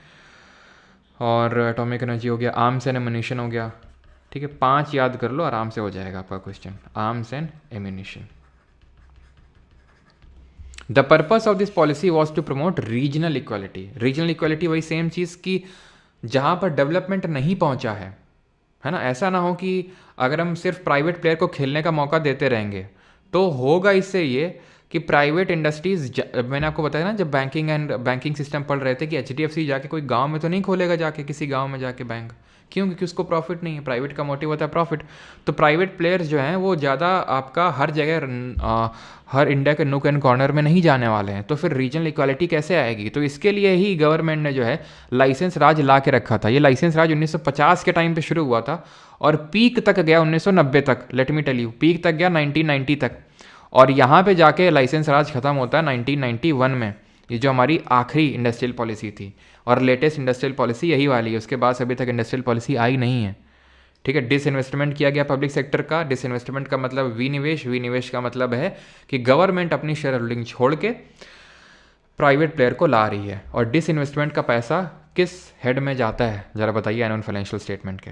लाइसेंस राज क्या है कि अगर आपको ये कर दिया था गवर्नमेंट ने कि इंडस्ट्री स्टैब्लिश करनी है तो लाइसेंस लेना पड़ेगा। यहाँ तक कि अगर आपको अपनी इंडस्ट्री में प्रोडक्शन बढ़ाना है, नई गुड्स की कैटेगरी लानी है, तो भी उस चीज़ का भी लाइसेंस लेना पड़ेगा। और अगर आप किसी पिछड़े इलाके में इंडस्ट्री सेटअप करने वाले हैं तो आसानी से आपको लाइसेंस मिल जाएगा, लेकिन वैसे में क्यों, क्योंकि गवर्नमेंट चाहती थी कि क्या, सेम चीज़ की वो उसको रीजनल इक्वालिटी लेके आना है। तो बट ये लाइसेंस राज खत्म करना पड़ा। क्यों खत्म करना पड़ा? क्योंकि प्राइवेटाइजेशन लाना पड़ा 1991 में, क्योंकि हमें लाइसेंस राज के डाउन साइड समझ में आ चुके थे। डिसइन्वेस्टमेंट का पैसा कहाँ जाता है? कैपिटल रेसीट में जाता है। और क्या ये डेट क्रिएटिंग कैपिटल रेसीट है? Is it a debt creating capital receipt or not? 1977 में आई, जिसका डिसेंट्रलाइजेशन पे फोकस था, ठीक है। और 1980 में ये शायद ही पूछे, बहुत कम चांसेस हैं। 1980 के टाइम पे MRTP एक्ट लाया गया था, विच stands for monopolistic and restrictive trade practices act. Monopolistic and restrictive trade practices act, ठीक है। 4th IPR के टाइम पे लाया गया था 1980 में। मेन तो पहली है, और दूसरी सबसे इंपॉर्टेंट दूसरी वाली, जहाँ पे इंडस्ट्रीज़ का डाइवर्सिफिकेशन किया गया था। कितने शेड्यूल्स में? 3। पहले वाले शेड्यूल में 17 इंडस्ट्रीज़, दूसरे में 12, और बच गई सारी वो C में थी। खत्म हो गया लेक्चर। अब क्वेश्चंस करेंगे। And there is a good news for you all, and that is कि आपका जो आईफोन का जो ऐप है, एप्लीकेशन है, उसको लाया जा चुका है, ठीक है। जिसकी लिंक आपको दिख रही होगी आपके कहाँ पे, पिंड कमेंट में। तो जो भी आईफोन यूज़र्स हैं वहाँ से जाके आईफोन का ऐप डाउनलोड कर सकते हैं। खर्चा हुआ है तो फ़ायदा उठाएं उसका, है कि नहीं। चलिए, और जिन लोगों को ऐप बैच में एनरोल करना है कर सकते हैं, 1 year validity and life time के साथ। इसी के अंदर आपको इंग्लिश का भी मिल जाएगा बैच, कंप्यूटर का भी मिल जाएगा, CGL और CHSL मेंस को जो कि केटर करता है। एंड कुछ आपका क्वेरी वगैरह डाउट होता है तो चैट सेक्शन में जा सकते हैं, या फिर व्हाट्सएप पे आप पूछ सकते हैं, ठीक है। मेरा नंबर नहीं है, क्वेरी नंबर है ये, ठीक है। चलिए भाई, थैंक यू सभी को, धन्यवाद। एंड धन्यवाद क्या, क्वेश्चन कौन करेगा भैया? धन्यवाद क्या, क्वेश्चन तो करो। क्वेश्चन कौन करेगा? फेमा फेरा हम पहले ही पढ़ चुके हैं। मैं तो नोकिया मोबाइल में देखता हूँ, ठीक है।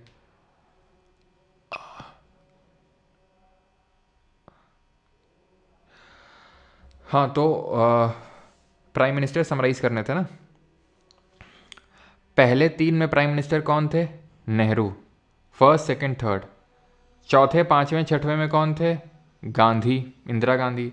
7वें में राजीव गांधी। 8वें में 8वें में थे आपके PV नरसिम्हा राव। 9वें में वाजपेयी। 10वें में वाजपेयी प्लस मनमोहन। 11वें में मनमोहन, और 12वें में भी मनमोहन, लेकिन वो 12 वाला 2 साल ही चला था, ठीक है। विकास बंतु जी, देखिए 5 ईयर प्लान्स कंक्लूजन की अगर मैं बात करूँ तो अभी कंक्लूड हो जाएगा, रिवाइज हो जाएगा। आप क्वेश्चन करना शुरू करेंगे, अपने आप वो क्लियर हो जाएगा सब कुछ, ठीक है। आईफोन होता तो सीजल की तैयारी नहीं करते। अच्छा, ऐसा होता है क्या? चलो भाई, तो पहले SSC वाला क्वेश्चन नहीं यार, यही कर लो, क्योंकि ये ज़्यादा नहीं है ना, तो कम है तो ख़त्म करते हैं। और कितना कोई टफ नहीं है, जिस हिसाब से हम लोगों ने पढ़ी है, आपको शायद ही कोई क्वेश्चन लगेगा जो आपसे होना है। CAPF 2023 और इंडिया 2023 में सवाल पूछा गया है। सेकेंड 5 ईयर प्लान क्या था? सेल्फ रिलायंट और सेल्फ जनरेटिव इकोनॉमी। ये तो किस में था? ये तो थर्ड 5 ईयर प्लान में टारगेट था, ठीक है। आंसर क्या होगा? Rapid industrialisation with emphasis on the development of basic and heavy industries. कितना आसान है, मतलब एक ही टाइम पे तुम कर्नल ही बन रहे हो, एक ही टाइम पे, ठीक है, लेफ्टिनेंट वगैरह, और एक ही टाइम पे तुम जो है असिस्टेंट कमांडर ही बन रहे हो। देख रहे हो तुम। विच of the following was the focus of the 12th 5 year plan का फोकस क्या था? सीरियस 2024 का सवाल है। सस्टेनेबल एंड इंक्लूसिव ग्रोथ, ठीक है। तो रैपिड एंड ये सस्टेनेबल और इंक्लूसिव ग्रोथ अगर आपको याद हो, 12th 5 ईयर प्लान में टारगेट था रैपिड, इंक्लूसिव और sustainable growth. Social justice and equality, ये किस 5 ईयर प्लान का टारगेट था? बताइए जल्दी से। फूड वर्क प्रोडक्टिविटी, FWP, ये किसका था? Attainment of self Reliance. 12th 5 year plan पूछ रहा है तो ऑप्शन नंबर ए, ठीक है। सोशल जस्टिस एंड इक्वालिटी ये 9th का था, FWP 7th का था, और अटेनमेंट ऑफ सेल्फ रिलायंस, यानी कि सेल्फ रिलायंस हमें अटेन करना है, ये था हमारा 4th 5 ईयर प्लान का। अगला है the idea of planning in independent India was drawn from. तो प्लानिंग का जो कॉन्सेप्ट है ये कहाँ से लेके आया? बॉम्बे प्लान से, demand made by patients, demand made by workers unions, the Gandhi vision of India's future. तो ये मेन जो है हमने ड्रॉ किया था बॉम्बे प्लान से। करो इसको जरा arrange.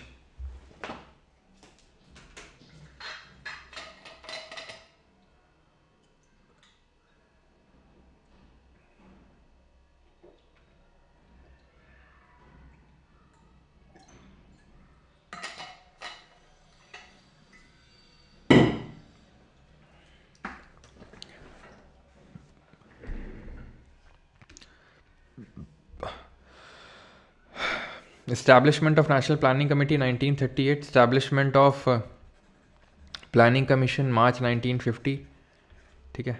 Approval of first five year plan तो बाद में मिला होगा ना 1951 में, तो ये बात होता है कि भाई 4 पहले आएगा, देन 1, देन 3, ठीक है।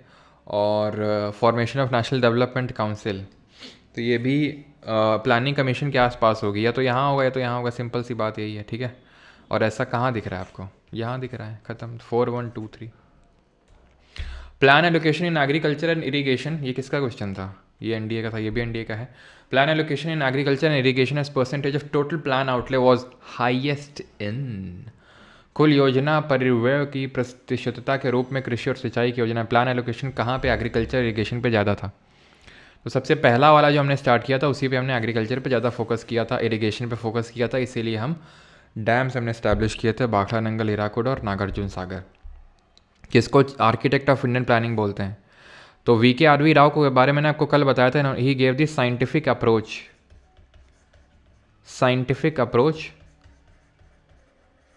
To national income. सबसे पहले नेशनल इनकम का कॉन्सेप्ट किसने दिया था? दादा भाई नौरोजी ने। Scientific approach VK RV Rao ने, ठीक है। और नेशनल इनकम कमिटी को किसने हेड किया था, कोई बताएगा? Who headed the national income committee, किसने इसको हेड किया था? तो आंसर क्या होगा? PC Mahalanobis, option number C, Prashanta Chandra Mahalanobis. इनको हम आर्किटेक्ट बोलते हैं इंडियन प्लानिंग का। नेशनल इनकम कमेटी की अगर हम बात करेंगे तो इसको भी हेड किया था इन्होंने ही, ठीक है। और इस इंडियन स्टैटिस्टिकल इंस्टीट्यूट बनाया था इन्होंने कैलकाटा में, प्लस इन्होंने संख करके एक जर्नल निकाला था, और इनका जन्म दिवस 29 जून को हम नेशनल स्टैटिस्टिक्स डे यानी राष्ट्रीय सांख्यिकी दिवस के रूप में मनाते हैं। ये थे हमारे देश के पहले रेलवे मिनिस्टर, ठीक है। तो ये ध्यान है, नेशनल इनकम प्लानिंग कमेटी अलग थी, वो बोस जी ने बनाई थी, नेहरू जी ने चेयरमैनशिप करी थी 38 में। ये नेशनल इनकम कमेटी जो 1949 में बनती है वो PC महालनोबिस हेड करते हैं, आर्किटेक्ट ऑफ इंडियन प्लानिंग है, ठीक है। और VK RV राव ने साइंटिफिक अप्रोच दिया था नेशनल इनकम का, जो सबसे पहले कॉन्सेप्ट रखा था दादा भाई नौरोजी ने। विच of the following statement regarding the objectives of the second 5 year plan is not correct? Again NDA 2024, कौन सा सही नहीं है सेकंड 5 ईयर प्लान के रिगार्डिंग बताओ जल्दी से। iOS पे सही से नहीं चल रहा है सर, क्रैश हो रहा है ऐप। तो जो मैंने नंबर दिया था, क्वेरी नंबर, उस पर आप मैसेज करें।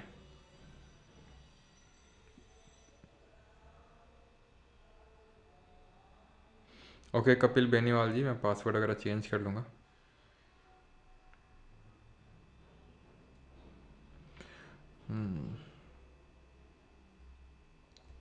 चलो भाई, तो development of the basic and heavy industry sector, बिल्कुल। Increase in the national income, बिल्कुल। Expansion of consumer good sector, expansion of employment opportunities, ये कंज्यूमर गुड सेक्टर का ये ऐसा कोई टारगेट नहीं था, गोल नहीं था, ठीक है। इंडस्ट्रियल सेक्टर को प्रमोट करेंगे, क्यों करेंगे? सो दैट कि नेशनल इनकम बढ़े और लोगों को रोजगार मिले, और रोजगार मिलेगा तो नेशनल इनकम भी बढ़ेगी, साफ सीधी बात है। N D 2024, which of the following is और are the objectives of setting up the planning commission in the 1950s in India? तो 1950 में जो नेशनल प्लानिंग सेटअप करेगा, प्लानिंग कमीशन सेटअप किया गया, तो उसके क्या ऑब्जेक्टिव्स थे?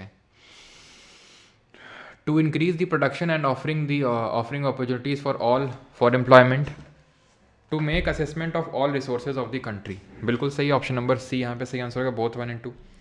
विच among the following statements with regard to 5 year plan in India is और आर करेक्ट? कौन सा सही है? अगर इंडिया 2024 एनडी में भर भर के सवाल पूछे हैं इस पर। The first and 9th 5 year plans accorded high priority to the agriculture, agriculture को ज़्यादा प्रायोरिटी दी थी पहले और 9वें ने। Third 5 year plan was based on Harrod Domar model, तो तीसरा वाला हैरड-डोमर मॉडल पे बेस्ड था क्या? ये यार गलत होगा, बिकॉज पहला वाला बेस्ड था ना, दूसरा वाला किस पे बेस्ड था? तो ये दूसरा वाला तो होगा नहीं। तीसरा 7th plan was focused on FWP, ये तो पढ़ा ही हमने राजीव गांधी के टाइम पे, नहीं 3 तो होके रहेगा, यानी ये भी नहीं होगा पहला ऑप्शन भी। अब 1 होगा कि 4 होगा? तो 9th 5 year plan emphasised on massive investment in public sector, ऐसा तो नहीं था भैया, क्योंकि अगर तुम्हें ध्यान हो तो 8 5 ईयर प्लान जो थे शुरू के वो पब्लिक सेक्टर पे बेस्ड थे, लेकिन 8 के बाद हमारा मेजर जो फोकस है वो पब्लिक सेक्टर से शिफ्ट हो चुका था, तो चौथा तो होने से रहा ऑप्शन नंबर 4 B 1 and 3 खत्म, पहला वाला अपने आप सही हो गया। देख रहे हो तुम UPSC क्वेश्चन भी सॉल्व कर रहे हो। Before the Inception of the first 5 year plan which among the following plans were initiated in India? तो फर्स्ट 5 ईयर प्लान के पहले, ठीक है, कौन से हमारे ये प्लान्स को इनिशिएट किया गया था? Bombay plan, people's plan, Sarvodaya plan, Gandhian plan. तो ये चारों ही आए थे, चारों ही आए थे। बॉम्बे प्लान और गांधीयन प्लान 1944 में, पीपल्स प्लान 1945 में, और सर्वोदय प्लान जो जयप्रकाश नारायण लाए थे 1950 में। तो ऑर्डर में भी पूछ लेता तो भी बता देते हम। अब आ जाओ एसएससी के क्वेश्चंस के लिए। तो एसएससी क्वेश्चन है यहाँ से start. In which 5 year plan were removal of poverty यानी गरीबी हटाओ and self reliance were declared as major plan objectives? तो ये था आपका 5th 5 ईयर प्लान में, attainment of self reliance and removal of poverty. Self reliant and self generative economy ये था आपका 3rd में, सेल्फ रिलायंट और सेल्फ जनरेटिव इकोनॉमी। 4th में था ग्रोथ विद स्टेबिलिटी। 5th में था पॉवर्टी हटाना और self reliance, attainment of self Reliance. ठीक है, रिलायंस मुकेश अंबानी रिलायंस ऐसे याद कर लो। 5वें में था। ठीक है, 5th में ऑप्शन नंबर सी। और अगर सेल्फ रिलायंट और सेल्फ जनरेटिव, रिलायंस नहीं रिलायंट और सेल्फ जनरेटिव इकोनॉमी, तो वो 3rd में था। During the second 5 year plan कितने इंटीग्रेटेड स्टील प्लांट को सेटअप किया गया था विद फॉरेन कोलैबोरेशन? दूसरे देशों के साथ मिलकर हमने कितने स्टील प्लांट बनाए थे? तो हमने टोटल 3 बनाए थे। ठीक है, 3। और वो 3 कौन से थे? कौन से थे? तो एक तो भिलाई, दुर्गापुर और राउरकेला। कहाँ पे और किसकी हेल्प से? तो भिलाई की बात करेंगे तो पिलाई करी थी यूएसए की किसके साथ मिलके? यूएसएसआर के साथ मिलके। कहाँ पे है? छत्तीसगढ़ में। दुर्गापुर, दुर्गा जी की पूजा करी थी ब्रिटेन के साथ। कहाँ पे? वेस्ट बंगाल में है ये। राउरकेला, केला खाया था जर्मनी के साथ। और कहाँ पे राउरकेला? ये आपका उड़ीसा में है। तो 3 सेटअप हुए थे। Before the launch of which 5 year plan did India introduce structural adjustment policy? किस 5 ईयर प्लान के इंट्रोडक्शन से पहले इंडिया ने स्ट्रक्चरल एडजस्टमेंट पॉलिसी लेके आए थे? बताओ जल्दी से, ऑप्शंस आपके सामने हैं। स्ट्रक्चरल एडजस्टमेंट पॉलिसी का मतलब समझे दया? क्या समझे दया? स्ट्रक्चरल एडजस्टमेंट पॉलिसी कुछ और नहीं बल्कि आपके जो 5 ईयर प्लान है, जो आपके एलपीजी रिफॉर्म्स हैं उसकी बात हो रही है। ठीक है, एलपीजी रिफॉर्म्स की बात हो रही है। क्लियर है? तो किस 5 ईयर प्लान के पहले लाए गए थे? तो आंसर क्या होगा? 9th 5 year plan. ठीक है, ऑप्शन नंबर डी सही आंसर होगा। एक सेकेंड इंट्रोड्यूस। ठीक है, एलपीजी रिफॉर्म्स लाए गए थे आपके 1991 के टाइम पे, और 92 में आपका 8th 5 ईयर प्लान लॉन्च हुआ था, इसलिए 13th का बी आंसर होगा 8th, क्योंकि 8th का जो टाइम पीरियड था वो 92 से लेके 97 तक था। ठीक है, तो आंसर होगा यहाँ पर 8th 5 year plan, option number B, जो कि इंडिकेटिव प्लानिंग पे बेस्ड था आपका। ठीक है, बिल्कुल ही रिकॉर्डेड मिलेगा एप्लीकेशन पे। Which of the following is not considered as the reason for the failure of the 3rd 5 year plan in achievement of its target? तो किसको फेलियर नहीं माना जाता है?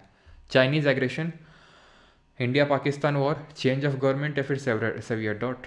तो चाइनीज एग्रेशन बिल्कुल होगा 1962 1962, Indo Pakistan war 1965, change of government नहीं हुआ था। ठीक है, सेवियर ड्रॉट हुआ था। ये तीनों कारण थे। इसी वजह से टारगेट जो हमने रखा था 5.6% का, अचीव कितना कर पाए थे? मात्र 2.8%। देन फिर से 4th वाले में भी यही टारगेट रखे थे 5.6% और अचीव कर पाए थे मात्र 3.3%। Duration of the 12th 5 year plan was from? तो 12वीं पंचवर्षीय योजना की अवधि क्या से क्या थी? 87 से 92, बिल्कुल गलत। 87 से 92 तो कोई 5 ईयर प्लान नहीं था। 85 से 90 तक था हमारा 7th 5 ईयर प्लान। 7 से 12 ये 11th 5 ईयर प्लान था। ठीक है, ना कि 12th वाला। 12th वाला का ये था। ठीक है, अगला है। और 12th का गोल क्या था? Rapid inclusive and sustainable growth. 5 year plans in India laid down not only specific objectives to be attained in the 5 year of a plan, but also what was to be achieved over a period of 20 years. This long term plan is called as? तो long term plan को क्या बोला गया? Perpetual plan, 2 decade plan, 20 year plan, या फिर perspective? तो perspective plan जो हमने देखा था। कोई सिंगल क्वेश्चन नहीं अभी तक मिला जो हम लोगों ने किया ना हो। In which of the following years did the government opt for a planned holiday after the 7th 5 year plan? तो 7th 5 ईयर प्लान मतलब FWP, राजीव गांधी 1985 से लेकर 90 तक। और उसके बाद क्या हुआ था? एनुअल प्लान आया था 90 से लेकर 92 के बीच में। 90 से 91, 91 से 92 एनुअल प्लान आया था। ठीक है, क्या आया था? Annual plan. और एनुअल प्लान और कब आया था इससे पहले? 18वां। Which 5 year plan India was based on the Harrod Domar? बड़ा आसान है यार आपका, ये पहला वाला था, दूसरा पीसी मान लो भी, तीसरा गडगिल और चौथा रुद्र एलन मॉडल, या फिर हो सकता है चौथे में आपका गडगिल दे दे वो, है ना। तो एनुअल प्लान इससे पहले 1966 66 से लेके 69 के बीच में जो प्लान हॉलीडे था उस टाइम पे भी आए थे। After which 5 year plan there was not much emphasis on the public sector? किस 5 ईयर प्लान के बाद ज़्यादा एम्फोसिस नहीं था पब्लिक सेक्टर पे? तो 8th प्लान के बाद जो है फोकस नहीं था ज़्यादा पब्लिक सेक्टर में। अगर आप यहाँ पे ध्यान से देखें तो ये सारी चीज़ें हम कर चुके हैं, ठीक है। For the first 8 plan the emphasis was on growing public sector, लेकिन उसके बाद बस since the launch of the 9th plan, ठीक है, क्या हो गया ये ठीक है, since the launch of the 9th plan ये आपका ऐसे ऐसे हो गया, ठीक है। मेन पब्लिक सेक्टर से फोकस हमने हटा दिया। Not among the reforms related to agriculture undertaking under the 5 year plan, इनमें से क्या एग्रीकल्चर के लिए रिफॉर्म नहीं लिया गया था? Introduction of the policy of land to the tiller, introduction of the land ceiling act, launch of the high yield variety seed technology, formation of rent authority department. तो क्या आंसर होगा? Land to tiller policy भी आई थी, land ceiling act भी आया था, HYV seat को भी इंट्रोड्यूस किया गया था, रेंट अथॉरिटी डिपार्टमेंट ऐसा कुछ नहीं था, सब किया हुआ है। आज मेरा बर्थडे विश कर देना। अच्छा, आयुष जी का आज बर्थडे, हैप्पी बर्थडे आयुष जी। और कब तक वेट करूं न्यू बुक? भैया अब हम क्या ही बोलें तुम्हें, अब जो आएगा वो बुक नहीं होगी, वो जो आएगा ना वो कुछ मतलब अब मैं क्या बोलूँ तुम्हें, ठीक है, उसको तुम बुक नहीं बोल सकते हो। अब जो आएगा ना वो कुछ अलग ही होगा, वो सालों के सूखे को ख़त्म करेगा। कितने सालों का? अनंत सालों के सूखे को ख़त्म करेगा, जीके में जो सूखा हो रखा है, क्या समझे?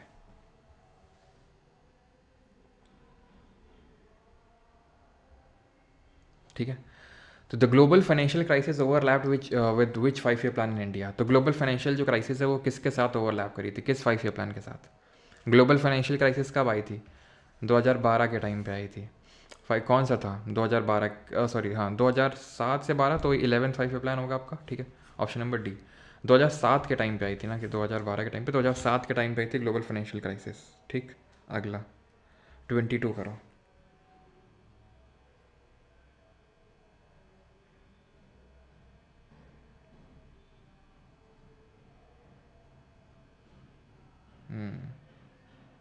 प्यास बुझाएगा, बिल्कुल, साले के सूखे को तोड़ेगा, सालों का जो सूखा हो रखा है ना, प्यास बुझा देगा तुम्हारी गर्मियों में।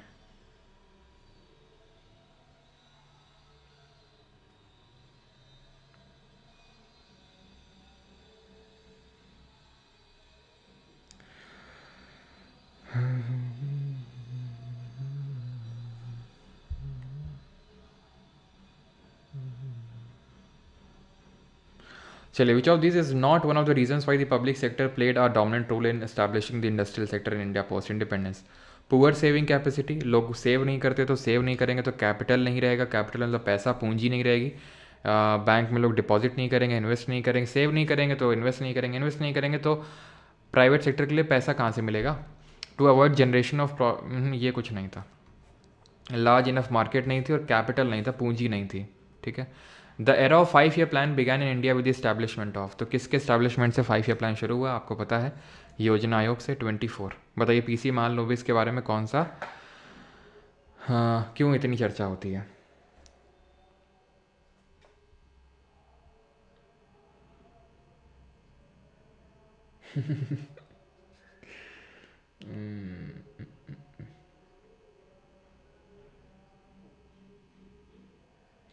कृष्ण जी परमार अकेडमी एप्लीकेशन पे मिलेंगी वो। अरे समराइज तो कर दिया प्राइम मिनिस्टर, क्या सो के उठते हो क्या तुम लोग, कि बीच में कहीं चले जाते हो फिर याद आता है चलो चलो क्लास चल रही थी, देखें चल रही कि नहीं चल रही, फिर बीच में कुछ ही बोल दिया। PC Mahalanobis name talked about in the context of 5 year plans, तो he was the chairman of planning commission, नहीं वो तो प्राइम मिनिस्टर होता था, and he was never the prime minister of our country. He establish institute of economic growth, नहीं establish the Indian statistical institute at Calcutta. He conceptualise the second 5 year plan, yes. पहला वाला किसने conceptualise किया था? हैरड Domar ने। Which 5 year plan aimed to increase the rapid growth in food grain production? तो food grain production में rapid growth किसने increase करवाया 5 ईयर प्लान? तो FWP कौन सा 5 year plan? 7th Rajiv Gandhi, 85 से लेकर 90 तक. The urge to bring economic and social change under present condition comes from the fact of poverty and inequalities in income, wealth and opportunity. तो वर्तमान परिस्थितियों में आर्थिक और सामाजिक परिवर्तन लाने की इच्छा गरीबी और आय, धन और अवसर में असमानताओं के तथ्य से आती है. तो क्या सही आंसर होगा? आंसर होगा फर्स्ट 5 ईयर प्लान का ये था आपका. ठीक है, option number C. 27 what were the primary goals of the 5 year plans in India? तो पंचवर्षीय योजनाओं के प्राइमरी गोल्स क्या थे? बताओ जल्दी से भाई. पोल वोल कुछ नहीं होगा, स्टैटिक शुरू हो रही है मंडे से.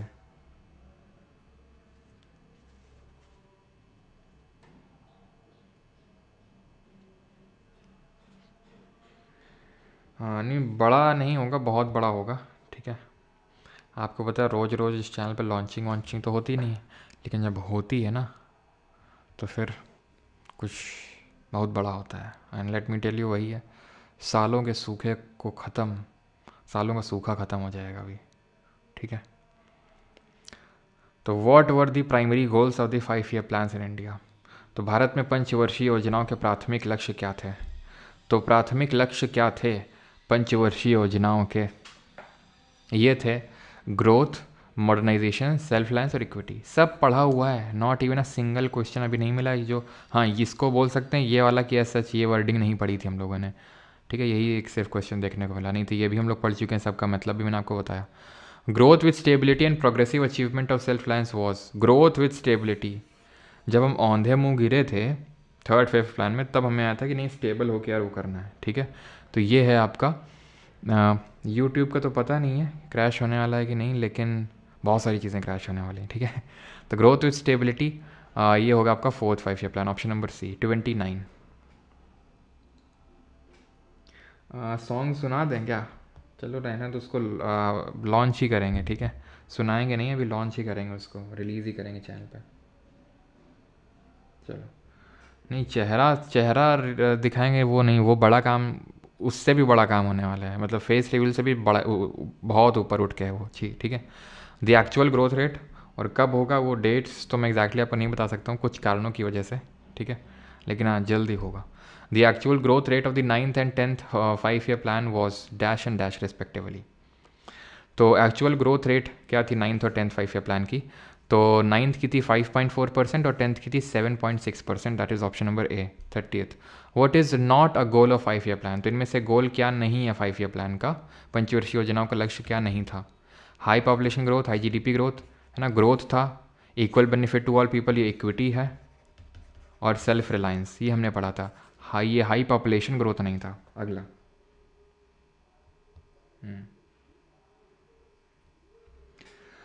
C is equal to A plus C में C एक्सप्लेन करिए. C है टोटल कंजम्पशन, ये है कंजम्पशन एक्सपेंडिचर जो कि आपका इंडिपेंडेंट है इनकम का. ठीक है, और ये वो है जो इनकम डिपेंडेंट है. सर कलिंजर के फोर्ट से लॉन्च करना. अच्छा सर अपने 6 पैक दिखाएंगे. अच्छा अभी क्या कर रहे हो? शादी होती ये मतलब तुम्हारे बेनिफिट से एसोसिएटेड है, फेस रिवील शादी ये सब नहीं. ठीक है, कुछ लॉन्च होने वाला है जो मतलब काफ़ी इंपॉर्टेंट होगा आपके लिए. Plan of economic development for India is also known as. तो क्या है ये प्लान? ये है आपका बॉम्बे प्लान, है ना, 1944. The dash 5 year plan of India could not take off in 1990 due to the fast changing political situation at centre. तो क्या लॉन्च नहीं हो पाया था फास्ट पॉलिटिकल सिचुएशन के चेंज होने के चलते? कौन सा 5 ईयर प्लान? तो dash 5 year plan could not take off, तो 8th 5 year plan could not take off because फिर वो 1992 में स्टार्ट होता है. With respect to economic planning in India the Bombay plan was published in how many parts? तो Bombay plan को कितने parts में पब्लिश किया गया था? तो it was published in 2 parts. Option number B answer होगा इसका. ठीक है, 1944 और 1945. 44 और 1945. चलो, what was the largest growth rate, what was the target growth rate of the first 5 year plan का टारगेट ग्रोथ रेट कितना था? तो 2.1% था, अचीव हमने 3.6% किया था. रैपिड इंडस्ट्रियलाइजेशन, अब 40 तक क्वेश्चन करेंगे. ठीक है, 40 तक. तो रैपिड इंडस्ट्रियलाइजेशन किस 5 ईयर प्लान का टारगेट था? फर्स्ट का तो एग्रीकल्चर था, सेकंड का था रैपिड इंडस्ट्रियलाइजेशन, तेज़ी से औद्योगिकरण। कौन सही आप कर लेंगे? ठीक है, what is the time period of rolling plan? Rolling plan का टाइम पीरियड क्या था, बताओ जल्दी से। हाँ सर, रोक नो क्रिटेशन नहीं करते अभी। हाँ यार, नेक क्रिटेशन भूल जाते हैं, बहुत दर्द करती है neck. What is the time period of the first during the 5 है क्या? ठीक है, रोलिंग प्लान तो 66 से लेके 69 तक था, तो आपका वो था प्लान हॉलीडेज, और 78 से 80 तक था जब जनता पार्टी आई थी, तो rolling plan. Various industries came together in 1940, वो ये कर लेंगे यार। द प्लान, ये है 9th 5 year plan. The plan focused on growth, social justice and equality. The time period of the 9th 5 year plan was 97 से 2002। 92 से 97 तक था 8। बिल्कुल, ये तो सही होगा और ये भी सही होगा। ठीक है, दोनों ही सही है, बोथ 1 and 2। आखिरी क्वेश्चन है, 6th 5 ईयर प्लान का टाइम पीरियड क्या था, छठे का। तो अगर आपको याद हो, 5वां वाला ये था, ठीक है। देन छठवां वाला तो 2 साल तक आया नहीं था, 80 तक। देन 80 से लेके 85 तक आया था वो, ठीक है। चलिए, बाकी यार आप खुद से करेंगे, सारे कर लेंगे। ऐसा कोई क्वेश्चन अभी तक हमें मिला नहीं जो हम लोग का कुछ ऐसा नया हो, ठीक है। तो ये सारे आप करेंगे। इंडस्ट्रियल पॉलिसी पे हम कुछ क्वेश्चंस कर लेते हैं, ठीक है। 5 ईयर प्लान वाले आप करेंगे। जितने भी हमारे टोटल 40 किए हम लोगों ने, 40 आपके लिए। देख रहे हो क्वेश्चन इस बार कितने इंक्रीज़ कर दिए गए हैं। CGL 2025 में फैट मैन और लिटिल बॉय गिरा दीजिए। अच्छा अच्छा अच्छा अच्छा अच्छा।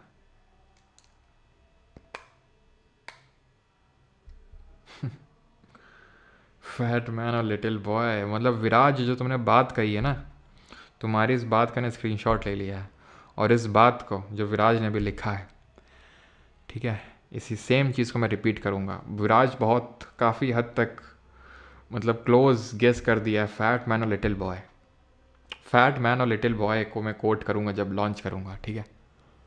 बहुत हद तक विराज ने उस चीज़ को पकड़ तो नहीं लिया, लेकिन वही होता ना, कभी कभी चीज़ें कनेक्ट हो जाती हैं, तो वही है, बस कनेक्ट हो गई चीज़ें। In which industrial policy was the investment limit for tiny industry unit increase to ₹2 lakh. तो कौन सी आपकी इंडस्ट्रियल पॉलिसी थी जिसमें कि ये लिमिट जो है इसको 2 लाख तक बढ़ा दिया गया था, बताइए जल्दी से। तो ये थी 1980 की इंडस्ट्रियल पॉलिसी, ठीक है, इसको ध्यान रखेंगे। How many industries were listed in schedule A of the industrial policy 1956 IPR में? तो ये शेड्यूल तीन थी हमारी इंडस्ट्रीज़, पहले ए में 17, बी में 12 और सी में बच गई रिमेनिंग। ये थी पब्लिक के हाथ में, ठीक है, पब्लिक सेक्टर। ये आपकी पब्लिक प्लस प्राइवेट, और वो बच गई सब प्राइवेट, ठीक है। चलो, तो पाकिस्तान पे लॉन्च करना है सर, आप कोई मकसद पूरा कर रहे हैं तो नहीं? बेटा, मकसद पूरा ही करने आया हूँ मैं। तुम लोगों को क्या लग रहा था पढ़ाने आया हूँ मैं मकसद पूरा करने आया हुआ, और मेरा मकसद उस दिन पूरा होगा जिस दिन वो लॉन्च होगा।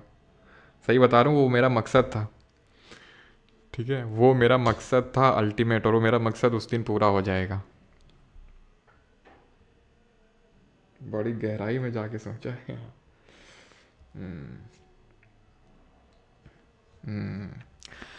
In the IPR of 1948, which of the following was not the monopoly of the central government? क्या मोनोपोली नहीं थी अब IPR 1948 में? Iron steel, atomic energy, railway, फिर arms and ammunition. What was not the monopoly? आप खुद सोचिए, arms and ammunition होगा, रेलवे भी होगा, एटॉमिक एनर्जी होगा, but iron and steel, TISCO पहला स्टील प्लांट प्राइवेट है ना, टाटा का है। थोड़ा सा गेस कर सकते हो ना कि इसमें तो प्राइवेट प्लेयर खेल सकता है, लेकिन इनमें प्राइवेट प्लेयर नहीं खेल सकता है। ये इंपॉर्टेंट इंडस्ट्रीज़ हैं स्ट्रैटेजिक पर्सपेक्टिव से। DPIIT का फुल फॉर्म क्या है, ये मैंने आपको पढ़ाया था जब हम लोग देख रहे थे WPI के बारे में, होलसेल प्राइस इंडेक्स। तो हमने देखा था इसको office of economic adviser calculate करता है, जो DPIIT के अंदर आता है, which in turn comes under the ministry of commerce and industry. तो department of promotion of industry and internal trade, ठीक है। इंटरनल ट्रेड होगा, इंटरनेशनल ट्रेड नहीं। Option number B. Under the IPR 1956 industries in India have been classified into how many categories? तो बार बार वही repeated है, 3 schedules में बांटा गया था, schedule A, B, C। Diversification हुआ था इंडस्ट्रीज़ का। Which industrial policy mark the beginning of liberalisation in the Indian industry, reducing the restrictions on private companies? Liberalisation कहाँ से आया था? तो लिबरलाइजेशन आया था 1991 से, है ना, जो हमारी सबसे आखिरी इंडस्ट्रियल पॉलिसी थी। और ज़रा ये बताइए, कौन सी IPR थी जो सेकेंड 5 ईयर प्लान से काइंड ऑफ ओवरलैप करी थी? विच of the following documents provides a framework rules and regulation for setting of public and private industries in India. तो ये कौन सा क्या है वो, तो इस डॉक्यूमेंट को क्या बोलते हैं, तो इसको बोलते हैं industrial policy, option number D. ठीक है, तो 1956 था का जो 5 ईयर जो था वो इस सेकेंड 5 ईयर प्लान से ओवरलैप किया था। ठीक है, what are the main obstacles during the industrial development of India at the time of independence? क्या मेन ऑब्स्टिकल्स थे during the industrial development of India? Land for industrial establishment, employment required for industries, market for industrial produce, या फिर capital investment in industries? तो main था भाई capital investment नहीं था, ठीक है, पूंजी नहीं थी। और ये आखिरी क्वेश्चन है, कर लो इसको भी, खत्म हो जाएगा फिर। विच of the following is not the socio economic objective of industrial policy statement of 1980? क्या सोशियो इकोनॉमिक आपका ऑब्जेक्टिव नहीं था जो हमारी इंडस्ट्रियल पॉलिसी आई थी 1980 की? तो ऑप्शंस आपके सामने हैं। Promotion of export oriented industries, consumer protection against the high prices and bad quality, and ठीक है, higher employment generation allowing the maximum foreign direct investment. तो फॉरेन डायरेक्ट इन्वेस्टमेंट की तो हम चर्चा ही नहीं कर रहे थे अभी तक। ठीक है, not the main, not the social. ठीक है, ऑप्शन नंबर डी। तो यहाँ पर हमारा लेक्चर होता है ख़त्म आज का, एंड मंडे से हम एक नया अध्याय शुरू करने वाले हैं। हमारा मतलब एक बड़ा आखिरी अध्याय वही है, उसके बाद तो फिज़िक्स बचा है ना, वो छोटा सा है। मेन जो है भी है वो स्टैटिक जीके। तो स्टैटिक जीके हम शुरू करने वाले मंडे से, एंड जो लोग भी कोर्स के रिकॉर्डेड लेक्चर्स, एमसीक्यू, ये सब कुछ लेना चाहते हैं तो वो बैच में एनरोल कर सकते हैं।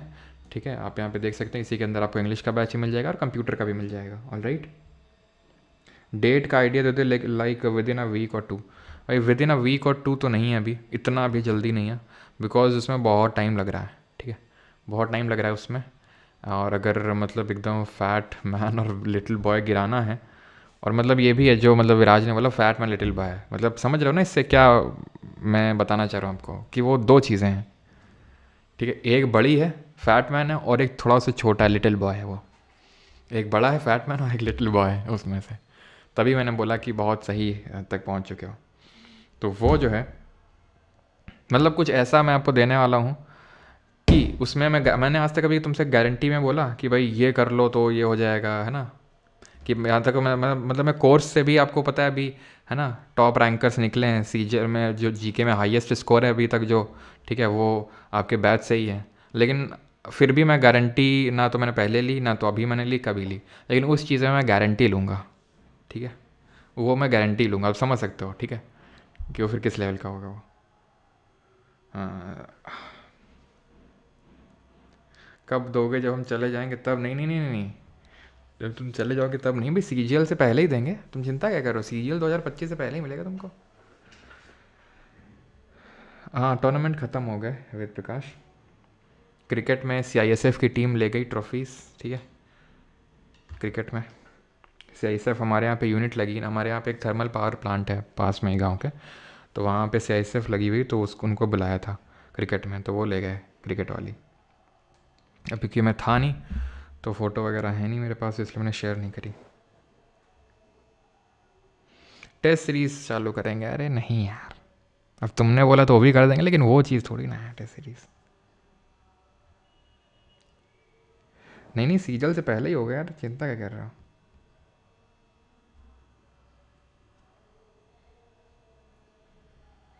सर अब रहा नहीं जाता, बता बताएंगे बताएंगे, चिंता। यूपीएससी बैच नहीं भैया, एसएससी से संबंधित है। यूपीएससी नहीं, एसएससी से संबंधित है भाई। इतिहास में पहली हाँ, इतिहास में दूसरी बार होगा इतिहास में पहली बार। हाँ, क्योंकि फैट में लिटिल बॉय तो आ चुका है ना पहले भी।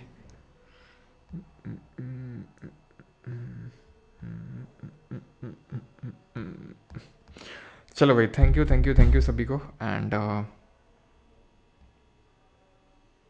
विराज एक्सपेक्टेशन है। चलो भाई, तो थैंक यू, एंड मिलते हैं मंडे को स्टैटिक जीके के साथ। ठीक है, और आईफोन का जो लोग भी यूज़र्स हैं डाउनलोड कर सकते हैं, लिंक लगा हुआ है।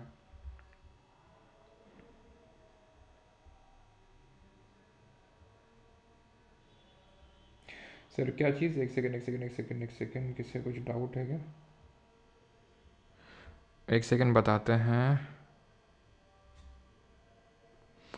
कौन सा 8 9 वाले में? एक सेकेंड में देखता हूँ, एक सेकेंड।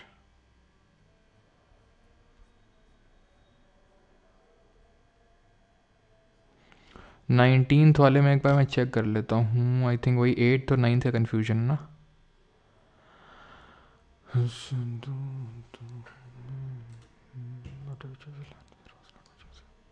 इसका 9th होगा यार, ठीक है, क्योंकि हमने देखा था ना। आई थिंक मैंने 9th ही बताया था, गलती से मैंने वो टिक कर दिया है।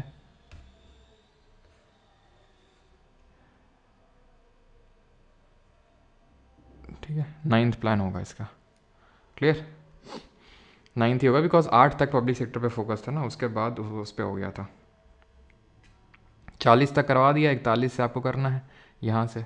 The growth target for the 4th 5 year plan was set with respect to, तो जो ग्रोथ टारगेट था 4th 5 ईयर प्लान का, वो किस पे सेट था? NDP एंड GDP, GNP या फिर नेशनल इनकम। तो ये थोड़ा सा ध्यान रखना है, NDP पे बेस्ड था, ठीक है, नेशनल डोमेस्टिक प्रोडक्ट पे। तो ये भी इंपॉर्टेंट, अच्छा क्वेश्चन है ये।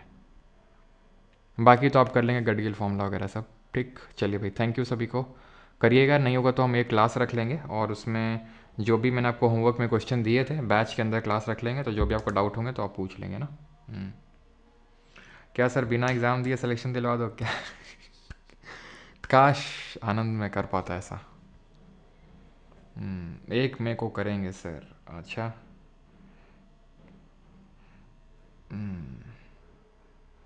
How to improve GK. चलिए थैंक यू। सर ऐसा कुछ लाना कि SSC का हर एग्ज़ाम क्लियर? अरे हर एग्ज़ाम मतलब 2025 में, और वो मतलब जो है ना, जो चीज़ है, that is to have stay forever man. ठीक है, not if not forever then for a very long time. It is going there to stay, मतलब ठीक है, समझ रहे हो वो। हिला डालेंगे क्वेश्चन पेपर को बिल्कुल, सारे एग्जाम्स, चाहे CGL हो, CHSL हो, CPO, MTS हो, स्टेनो हो, सिलेक्शन पोस्ट हो, JEE हो, सब के लिए, समझे? चलिए भाई, थैंक यू, धन्यवाद।